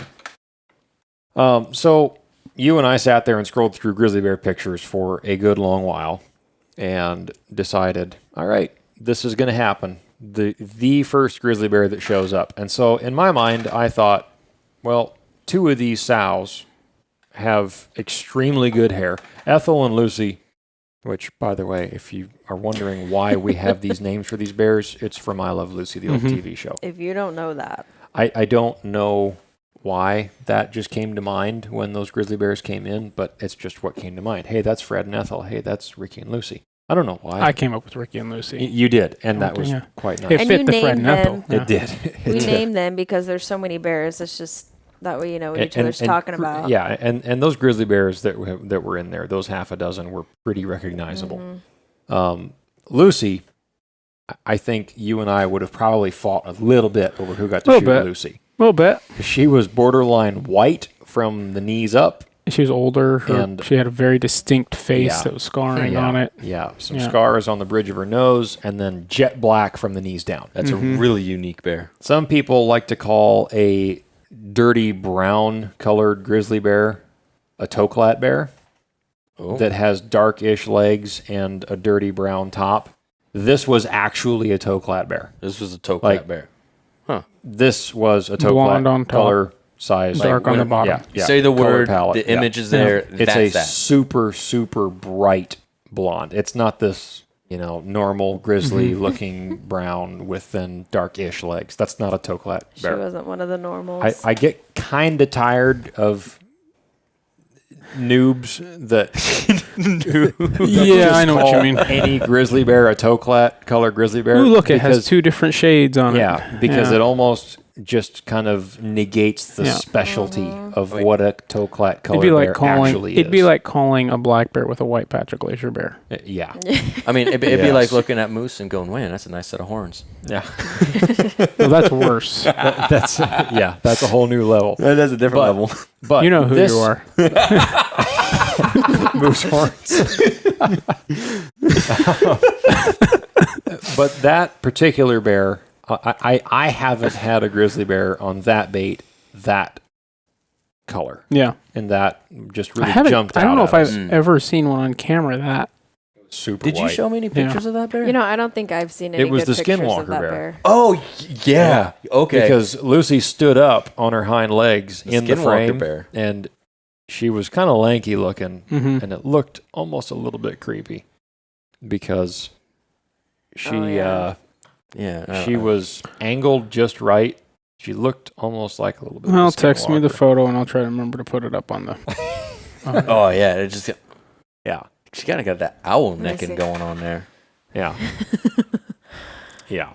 So She anyway, looks a little goofy. I had decided that if either of the 2 sows came in, then they were automatically, if either of the 2 prettier looking sows came in, those were automatically going to be Moe's. And I hadn't even had time to explain this to you yet. Mm-hmm. I was thinking in my head, like, okay, I don't have to be the one to shoot a grizzly bear just to shoot one, but if Fred comes in, I've already got a vendetta out against Fred because he sat there and didn't give me a shot and then blew off Got mad. Right. and never gave me a shot. So Fred's mine if I can. But if any of the other grizzly bears show up that are on the camera, then Moe can shoot them. If a different one shows up, then I might shoot it. So it kind of divided things from what had been in there. Mm-hmm. And so we sat there, and it wasn't very late. It was like 10:15 again. It was not late at all. Sun was still out, and it was a nice hot day. Milk was a bad choice. Oh, that started curdling. Chocolate milk. Chocolate. And you and I heard some sticks breaking. Yep. To the point where we thought it had snuck in, almost like it sounded like a black We bear. heard sticks breaking, word mud sucking. Yeah. And yeah, because there's kind of a swamp there. And you and I were talking like, it's got to be like right there next to the bait, just in the brush. Like it's just sneaking in. And that made me think like a black bear. Yeah, I thought the same thing. That's a like it's just sneaking ballsy in. black bear, if I can say that. Yeah. One could determine it that way. And then you and I heard some louder crashing. Mm-hmm. And then we heard it walking through some swamp. And I thought, it's a lot further away. And at first I thought, it's leaving. Yeah, I had the same thought. Like, it's leaving, but no, don't let it be leaving. Like, it doesn't make sense because it wasn't fast. Right. It wasn't any kind of like rushing sounds. Yeah. And so then it came up into view behind the bait a ways where I could see just a little gap through the top of the willow brush. And I could see it stand up out of the swamp, shake off in the sunshine, and then start walking in. And I said, it's a grizzly bear. And it just came through the swamp. It wasn't right here. It was all the way over there, probably at least 100 yards away. Right, when we first heard it. And it just sounded like it was right here. So it was making all kinds of racket as it was coming in, which just coming from that direction, it was just kind of deceptive how the noise kind of flat country. Yeah, very, very flat. So it came in, and as it was walking into the bait, I thought, wow, this looks like one of the boars. So I guess I'll just go ahead and shoot it. So I grabbed my bow because I Forgo former plan. And then it got in there, and I thought, I don't recognize that bear, but I've already got my bow in my hand, so I'm not going to waste any time because I can't tell what it is at this point. Right. It's an adult, and it needs to die because this is for my black bears. For the moose. Well, for my black bears. Yeah. Fair enough. Because that too. We really wanted to kill a black bear. I really wanted to see Moe shoot a black bear with his bow. I really, really did. And even still, if I could go back there and do that again and have Moe shoot a 6.5 foot black bear or me shoot that grizzly bear, I would choose to have Moe shoot the black bear because we're going to eat the stupid black bear. And we did not eat that grizzly bear. No. Brown bear. That grizzly bear, long story short, I shot it. It went about 25 feet and it died. Quite a violent. Yeah, it like nosed very audible into under a log as it was running and just kind of got stuck there. And then you could see the tree shaking above it. And, I could see a big sapling just kind of rocking like that. And I said, right there, right there. Flagpole. Yeah. I mean, it might have made it 25 feet. It was right behind the bait, pointed the right direction, not in the swamp. So yeah, I shot it.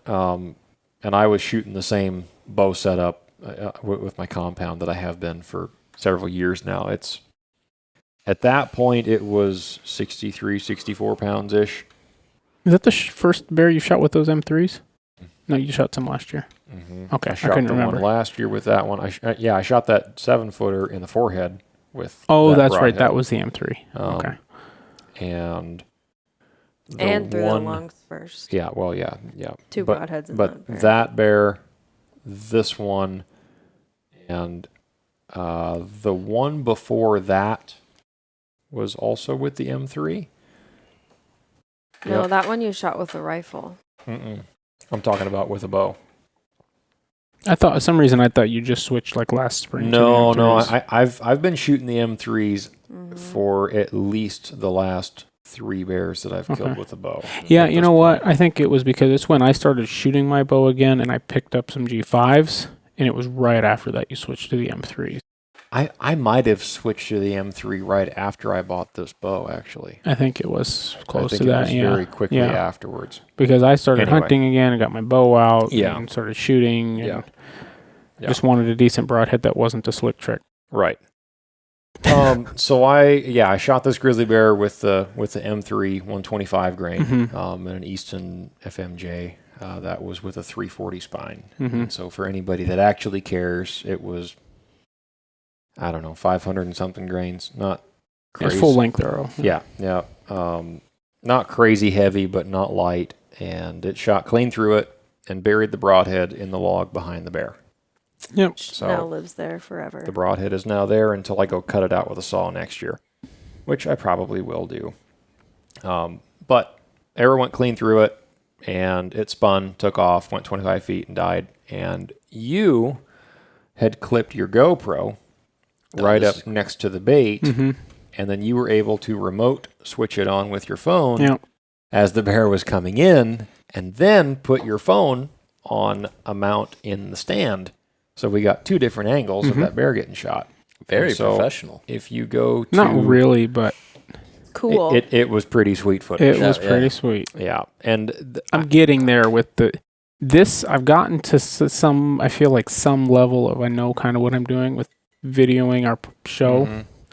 Although if you watched the last one and the sun came into and kind of whited it out, I was able to fix some of it, but not all of it. Yeah. And the color's not on for everything, although I don't care that much about the color in the studio or Dalton's dining room table. Very nice. Which that will be changing here shortly. It will, yes. We will Not have my an dining room office. table. Shorter drive. That's what I'm looking forward to. We will have an office. It That does must be not nice. mean you can stay later. Yeah. Yeah. No, I don't want to stay later. But anyway, that was you had said bring your GoPro. Probably not even thinking. I wasn't even thinking about that. But I thought, how could I use my GoPro? Yeah. Because I already discovered it's not good from the stand shot. Right. Right. I've tried it and had varying levels of success, none of which I was happy with. Some of which I was very, very disappointed by. It's just too far. It's not what the camera's made for. Yeah. It could do it with just the right settings. It's just not worth the effort when my phone can do it perfectly. Yeah. So I had the thought, why not stick it on a tree above that bait, which I knew with that bait would be easy. Yeah. So I brought my squeeze clamp mount and went in there, stuck it on a tree, and made sure I had it all set up. And it worked quite well. It worked awesome. I think my favorite part about it is that it was so close to the bear when it died that it picked up the audio of it Right. as it was giving it up after it was shot. Oh, it's a great Awesome a great kill audio. shot video too. And the high def slow-mo. Yeah, you footage watch it and you can see the arrow go through the bear and stick into the log if you look in the right spot, and you see the arrow fly out of the bear when it spins. And Yeah, so it went through, and that's good to mention too. If you watch the video, and I put it up on my Instagram and book page if anybody really cares to see it. The broadhead goes through, and I put up the slow motion version of it so you can actually see it. It goes through it, and the broadhead going into the log stopped the arrow from going all the way through it. So the shaft didn't actually pull through the offside. It got hung up on the fletchings, or just down of the fletchings. And so when the bear spins and rolls and bites at the arrow, he snapped it. It snapped it off at the back of the broadhead and at the ribs. And so when it pulled it part way out and then it snaps. And then it snapped it, and it boomeranged over and landed right in front of the stand. Which I saw that happen when you shot I it. didn't even see that because I was watching the bear and then grabbing my quiver for another arrow just in case, because that's what happened last year. But there was no chance of a follow-up shot. And then right after it ran off, I'm still listening, and you said, "There's your arrow." And I kind of freaked out for a second, thinking, "What? Where's my arrow? It went through it." And he goes, "No, it's laying right there." I was like, "What?" It took me a couple of seconds to figure out, like, oh, it snapped, and then it threw it. And in the video, you can see it. Yeah, it's really cool. It was shooting back at us is what it was. Return fire. And but the GoPro picked up that footage super well, and so did your phone from the tree, for that matter. But yeah, it took just a few seconds for it to die, and it was a good double airbag shot. And we got out of the stand probably an hour and a half later because you and I hadn't eaten in a while. Yeah, we So sat for a while. We sat there, joked and ate. around. Yeah, Tried not to talked. make too much noise. You never know, a black bear might show up. Yep, Or another grizzly bear. Yeah. So Yeah. so we sat there for another good while, and then we talked about it, and we thought, okay, well, we got to head home not too long after this anyway, so let's just clean up the bait, and then we'll go to the bear, take care of it. That way we can just do this all in order, and then when we're done with the bear, we're done here, and we're out for the season, and we're just done. Yep. So that's what we did. So we spent some time cleaning everything up, which there was nothing really to clean up at that point. I mean, we had a little bit of food to pack out because we brought in a touch of food Just to put on the ground, just to give them something to nibble on. Kind of keep them there in a spot. Yeah, which there had been a different grizzly bear there that morning, and it had eaten most of the food that we'd put out the night before, because we sat the previous night and then that night. And so that bear had eaten most of the food that we had left there the first night. And so this one came in, took a few bites, and then I shot it. I didn't give it any time, because after what Fred pulled the week prior, I thought, nope, first good shot I get, and Plugging them. I'm just going to kill it because this is it. This is the last chance. And yeah. Yeah, that was This pretty. Fred did you dirty. Yeah. Fred's going to get it next time. I'm not going to Well, play game. now that you've shot a grizzly bear over bait, if I'm there, I'm reaching for my bow. Well, if I I'm have there. a successful Hopefully we have. brown bear hunt this fall, Oh, that's true. I won't even be able to shoot a That's grizzly true. bear next Oh, summer. yeah. We get the grizzly bears. Hey, It's- there it is. It's very likely that, well, I don't want to say very likely. Don't It jinx is yourself. possible that next spring I won't even be able to shoot another grizzly bear. So that would That's be a true, good problem yeah. to have, though, because you guys could both shoot grizzly bears. Hope they come back a little bit sooner so we There have time. will be grizzly bears back there. Yeah. Yes. but 100%. Sooner. Oh, yeah. And who knows? Everything can change. Maybe all black bears. Yeah, that won't happen. So awesome. I've always dreamed That of that won't happening. happen. It's never happened. But I'm going to rebait my old spot next year. Unless I last change my hurrah. mind. Because, well, I did kill 2 really nice bears off of it. So I'm going to do it again. I'm not going to. Yeah. I'm going to go back in there like I did the first year, which is just to bait it and scent it in cameras and no stand.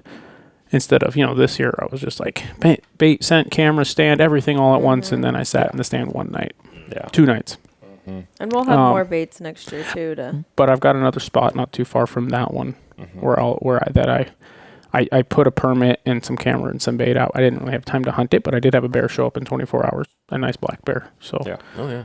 so that's good. So I'll be baiting that one this next spring as well. Well, I know I got a sow and at least another boar hanging around that bait of mine. Your bait is pretty consistently black bears. Oh, it is. Yeah. So it far. was this year so far, yeah. You didn't I mean, have a grizzly bear. for a brand new bait. Yeah, it That's- did really good. Yeah, for a brand new bait to produce, a shooter like that right off the bat is that's a good start. Yeah. Now But it can only go downhill from here. yeah. I'm going to be next year shooting. Oh, guys, I shot a 411. He's going to get in there like that other guy we know who shot a bear really early. And it was quite small. really big. No, I shot a bear. The smallest one of the season. So long story short, I got my color phase this year, guys.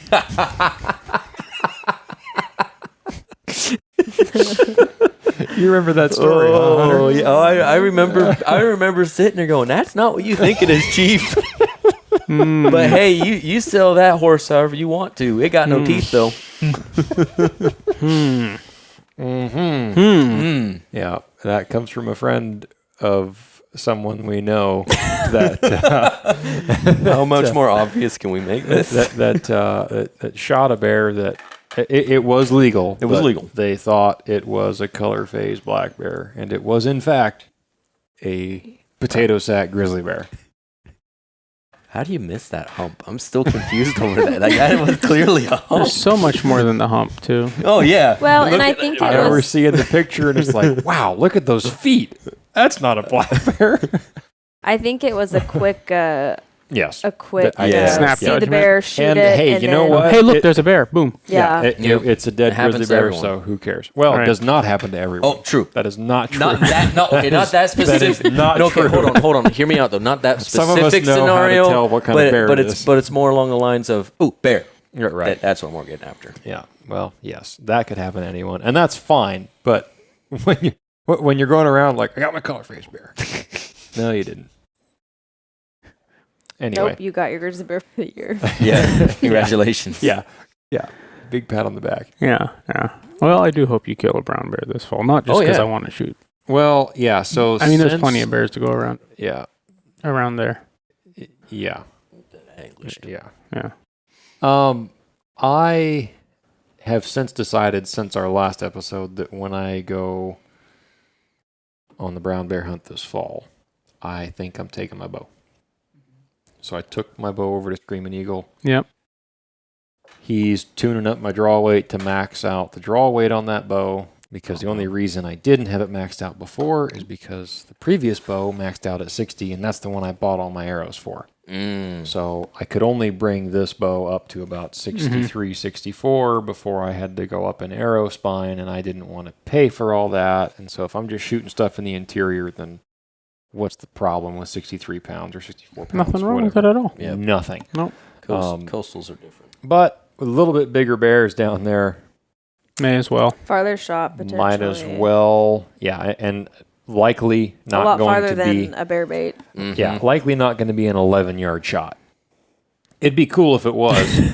It'd be really hope cool it'd if be it is. cool. That'd be hair raising. Yeah. A little bit of a pucker factor Not the there. first time you've been that close to a Oh, brown yeah, bear, no. though. Not You're the pretty first. comfortable with them. Not the first time I will have been that close to a Yeah, brown bear, yeah. especially in that area either. But I want to shoot this bear. Yeah. Mm. Yeah. Still wandering around. Are down you there. going to hold out for it, or are you going to shoot No. a big bear? Okay. Nope. First good sized boar that has what I want characteristic wise, I'm gonna Do you Let's see... go. A toe clat. A toe clat. a toe-clat brown bear. Oh, guys, look. It's a toe clat. No, it's just a standard bear, though. No, it's a toe clat, I swear. No, that'd be a cub. Do you see that brown bears come back to similar areas year to year? Kind Ooh, of that is like a- grizzly bears? Or like any bear in general? Is that something that you do or don't see? Or That's probably a question for the biologist. Well, in the there area are a that few you... spots. There are- that, yes. In the areas At that times, you have but hunted There's There- conflicting consistently. reports depending on who you talk to. Well, in the areas that I've hunted before with brown It's, bears, spring after spring.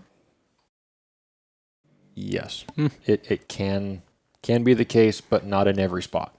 There are certain spots where that happens consistently. There are others where no, It's an exception, not not the rule. consistent. There are some spots where it is consistent, where if that bear is still alive, it will be there. At some point, you will see it. There have been bears in the same spots in some areas that I go to consistently on the coast, where I've seen some of the same bears at the same spots, and we're seeing them for at least the last 5 or 6 years in a row. So yes, but it seems to be regional. Right. Like, to this spot, it happens. This spot They're all trans. doesn't happen. Like, you could see a giant bear there the year prior, very distinguishable, missing an ear, big bald spot on one side, big scar on his nose, very distinguishable bear. Yeah. He's not there next year. Year after that, you see him again. He cruises through. So it just kind of depends. I think it has, well, I think there are some reasons why that is, but that's not really relevant.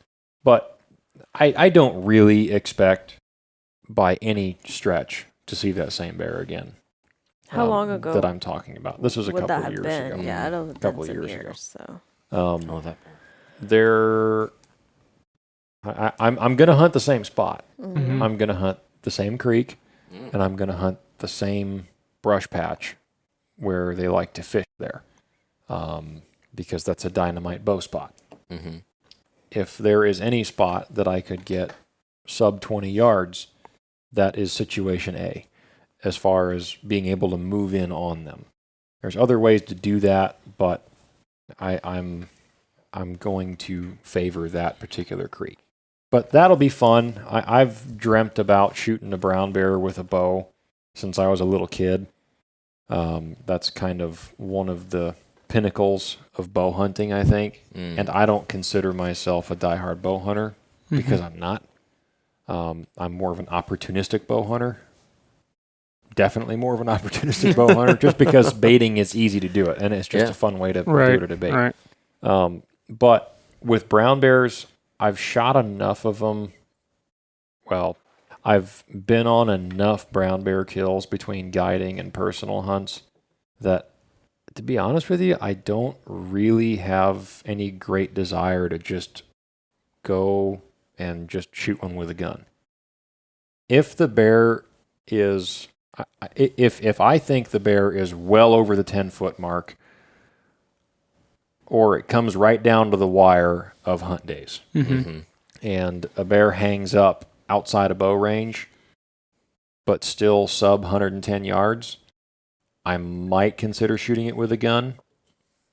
But I don't know. It just doesn't seem that appealing to me anymore. I don't really know why, except the fact that, I don't know, it just doesn't seem like something I want to do anymore. Yeah. I've done it enough. I know what happens. I know that's just how they die. But I haven't been able to shoot one with a bow yet. I never even tried, but of all the spots that I've gone, that's it. For a bow, that is my first pick for a spot, at least at this point. That makes sense. I mean, bear baiting for me, rifle is easy. That's why I did it, and I've killed bears with bow on bait, killed bears with a rifle on bait. Yeah. There's a little bit more that goes into it with a bow, not a lot. Mostly just practice with the bow ahead of time and a little bit more time, and you have to be a little more careful about your noise and movement, but it's more opportunistic. But yeah, there's an extra level there, and it gives a little more excitement. Exactly. And I don't have any reason against shooting bears with the rifle. In fact, like I said, I plan on shooting it. Absolutely but part of it for me at this point is I want to shoot it with as many different guns as I can. Absolutely. I want to shoot one with a 6 arc. I want to shoot one with, if I can, at some point, build a 338 arc. I want to shoot one with my 10 mil. I think that'd be really cool. Yeah, and that's not to be confused with what I'm saying. I don't think any less. I know it. Of anyone who chooses to shoot a bear, whether it's a coastal brown bear or an interior grizzly bear or a bear over bait. I'm not trying to take anything away from that. It's just that with this particular hunt, if I'm going to spend the money and travel all the way to an area like that and put in that much effort, I would rather do it a way that's going to really make it a kick in the pants. Something you enjoy. Right. Than just go there, pull out a rifle, day 3. Pick out a bear and shoot it. There's a nice looking bear, pow, at 150 yards, and now my hunt's over. Yeah, great. Right. There is nothing wrong with that. Right. And I'm not trying to take away from anyone who wants to do that. Right. But my scenario is a bit different than a lot of other people's. I get to go brown bear hunting every year, just not once you've been on a certain number of kills, it just becomes you start getting an itch. Yeah, and so now I've been on enough hunts for brown bears, whether it's me or clients, that I just don't. You really, can do the one thing. It's time to just step it up. I just want to do it with a bow, and so I had Andrew spear next. Zero desire for that. No, I don't. I never want to deal with a I am spear. No, I'm good. Never I'm doing just it giving with you a a hard spear. time. You know how much I think about that. But no. So I bought a new string. So that's being shipped up. It's due to be restrung. I switched arrows. I went to a 250 spine FMJ. Okay. Switched fletchings, all pink, with a pink wrap, 100 grain insert, iron will. And I should say 100 grain iron wheel insert. And then I'm really just leaning towards shooting the same broadheads. Yeah, because they work. A 125 G5 M3. I'm not completely sold on it yet, but I'm leaning towards it. I haven't had any issues with them. I think it would work just fine. I don't see any reason why it wouldn't. Well, it would work just fine. I think so. Shoot through bone. I think so. I'm just not 100% settled on it yet. So I'm still doing a little bit of homework there. But that's kind of the setup that I'm rolling with. And so that all said and done, Andrew and I did some math on it. I think when the arrow is done, it should be over 600 grains by a little bit. Like in that 615, 620-ish, I'm hoping. And if it's not quite where I want it to be, then I'll add, I think it's a 14 grain collar to it. Oh, okay. 14 or 17 grains, somewhere in there. Approximately 15 grains that I can add with a collar. And that'll bump me up a little bit further, which I might do anyway. But I'm not shooting a very fast bow. I don't have a super high-end bow. But it's about super sharp broadhead and enough weight in the arrow to carry some momentum, right? Because that's a little bit... It's all about that energy dump. Yeah. Put a little horsepower on there. Yeah, all that knockdown power. Yeah. All that knockdown power. Got to shoot him through the shoulder, break him down. Yeah. With a bow. Forehead. Yeah. Oh, yeah, the forehead. Wow, Yeah. she's going to shoot a brown bear in the forehead. Disconnect all those bad thoughts. The second. Clear the chat. Those 3 brain cells, gone. Yeah, I don't think I would do that Unless it's charging you after your second arrow. I would not shoot it in the head if it was charging me. No, he has a rifle with him. That's a pucker factor. If I was at full draw and the bear busted me and charged, I would stick it through the top of the neck into the chest cavity as I was dropping my bow and picking up my rifle. And which is laying on the ground next to you. Are you going to have your rifle and your bow with you at all times? Yeah. I mean, that sounds the most so you're logical. Going to drop your gun with a scope and everything on it if you have to draw fast. No. That's not going to be a I scenario. will be knelt down, rifle laying next to me. So you're going to be like sitting and waiting. On my knees and crouched down, in the grass. You're not just going to be stomping through the woods with your hands full the whole There time. will be no stomping through any woods. Okay. No. Yeah. He don't got to drag no beavers behind him. Yeah. Well, if you had your pack frame, you could No, put them on your backpack. Just the way that Like it's a all normal. just the way that it's all laid out. That's good. I'm going to be in a situation where when I get a shot with a bow, if I get a shot with a bow, I'll be out in the open enough that I can see and I can kind of create my own situation. And I'm not going to be going in the brush after them or else I can't see them. Yeah, you're not bow hunting for a brown bear and going to be in that fast situation Right. when you're ready to take a shot, because then you're not ready to take that shot and you're not confident in it. Right. Because then you got to, there he is, get a range, and then get set and then draw as he's moving through the brush. It's not because gonna sticking a brown bear in the shoulder with an arrow Terrible that's quartering towards you because you're cold and shivering, like if you're in that, like there's a lot of margin for error at a bear bait. Yep. And there's not on the ground 11 yards from a brown bear. No, that's not a place to get cold feet.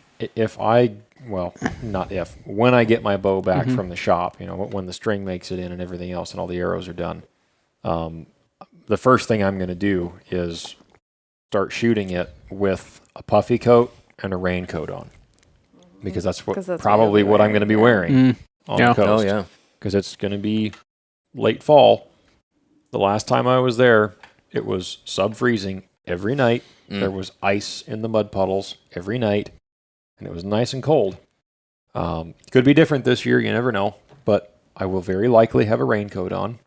Probably going to wear that First Light tan Omen jacket because it blends in with the grass perfectly at that spot. It is perfect for that country, that time of year. Excellent camouflage. Death in the long grass. As a matter of fact, that spot that I'm going to particularly target has grass that's about from the floor to about this high. Wow. It is perfect because you sneak in there, get down on your knees, crouch down next to the creek, and stand up and shoot. You build your scenario and you put yourself in a spot where you meet. Whether that's advantageous. Right. Whether that's through one way or another. And then you've got your rifle laying next to you. And so if I'm at full draw and something switches and a charge happens, I'm torching off the arrow at the bear. I hope I hit it, whatever. And you never know. Could it hit it in the forehead and have some cool factor and just kill it? Sure. Straight through the nose cavity. Am I going to try it? Straight through the nose cavity. You know how hard that nose would be to get to turn right after that? Could you imagine getting mauled by a bear while it's poking you with your own arrow? The repair on that. What are these cuts from? These are really clean. It's like he's trying to take a bite. Ow, God. Back off. No, I mean that'd be an incredible shot, and it would kill the bear. I mean, yeah. But I would not be able to honestly say I did that on purpose. No, Unless but you do. Yeah. I mean, you might be able to after you get handed some toilet paper. You're just going to stand there with your rifle being ready to shoot it and go, I can see this scenario. If bear, he's at full draw, bear turns and charges, he pulls it up, and that's the first thing he sees. I'm going to torch it He's off. going to torch it off. But otherwise, you're going to go for right below the chin. Well, if his head's down and he's actually going to charge, then I'm going to shoot him up here somewhere, just where I can see brown. Drop the bow. Rifle. Gun comes up. Pow. Pow. Pow. Pow. Yeah. Unload Followed that gun. Pow. You know, Unless so it's you need the to get other. them stripper clips. you were. It's We got to wrap this up. Oh, We yeah, do. Yeah, we're probably But just trailing on. You've been back and forth on 4570 versus 375 For my for your archery backup for this situation. It would not be right if it wasn't a 4570. I know. Have you made the decision now? You're still not sure? I would encourage a down, 4570. As much as I'm a bolt gun guy, I would encourage a 4570 for that situation. Hot and heavy, you need it fast.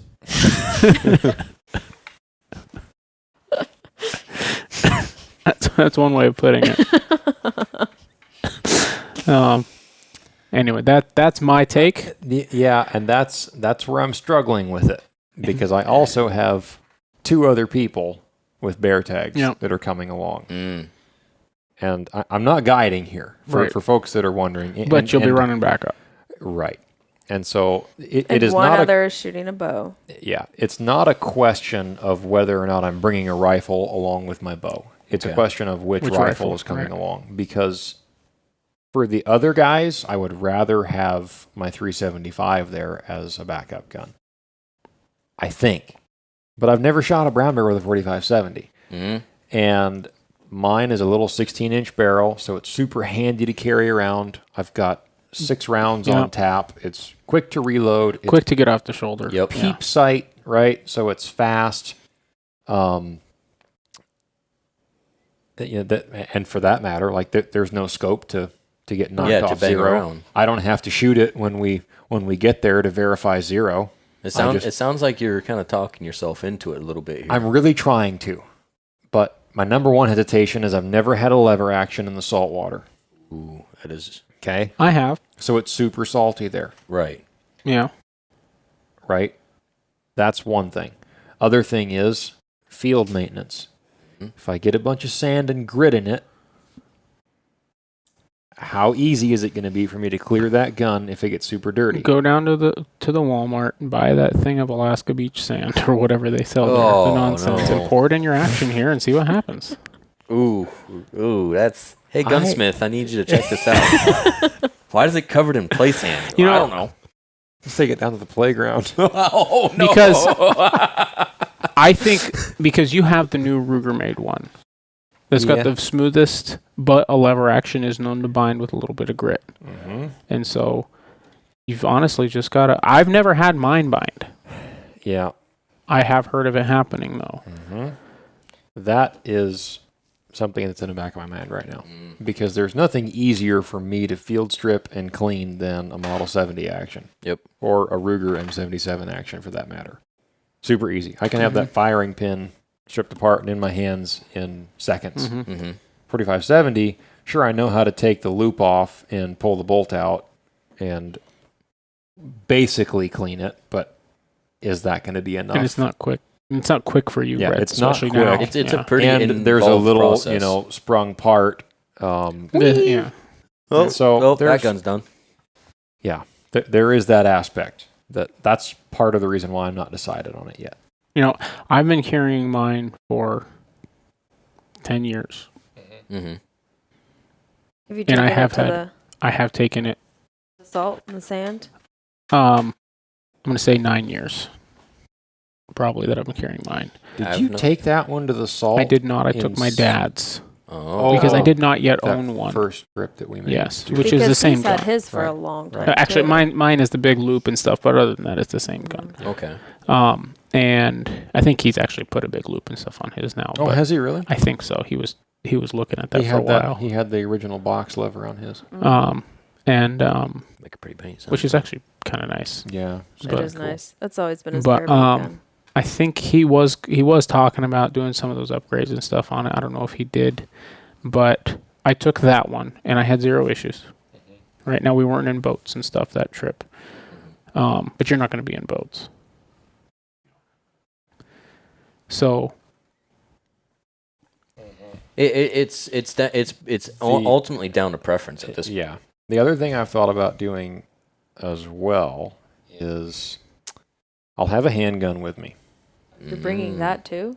Yeah. That's a, chest.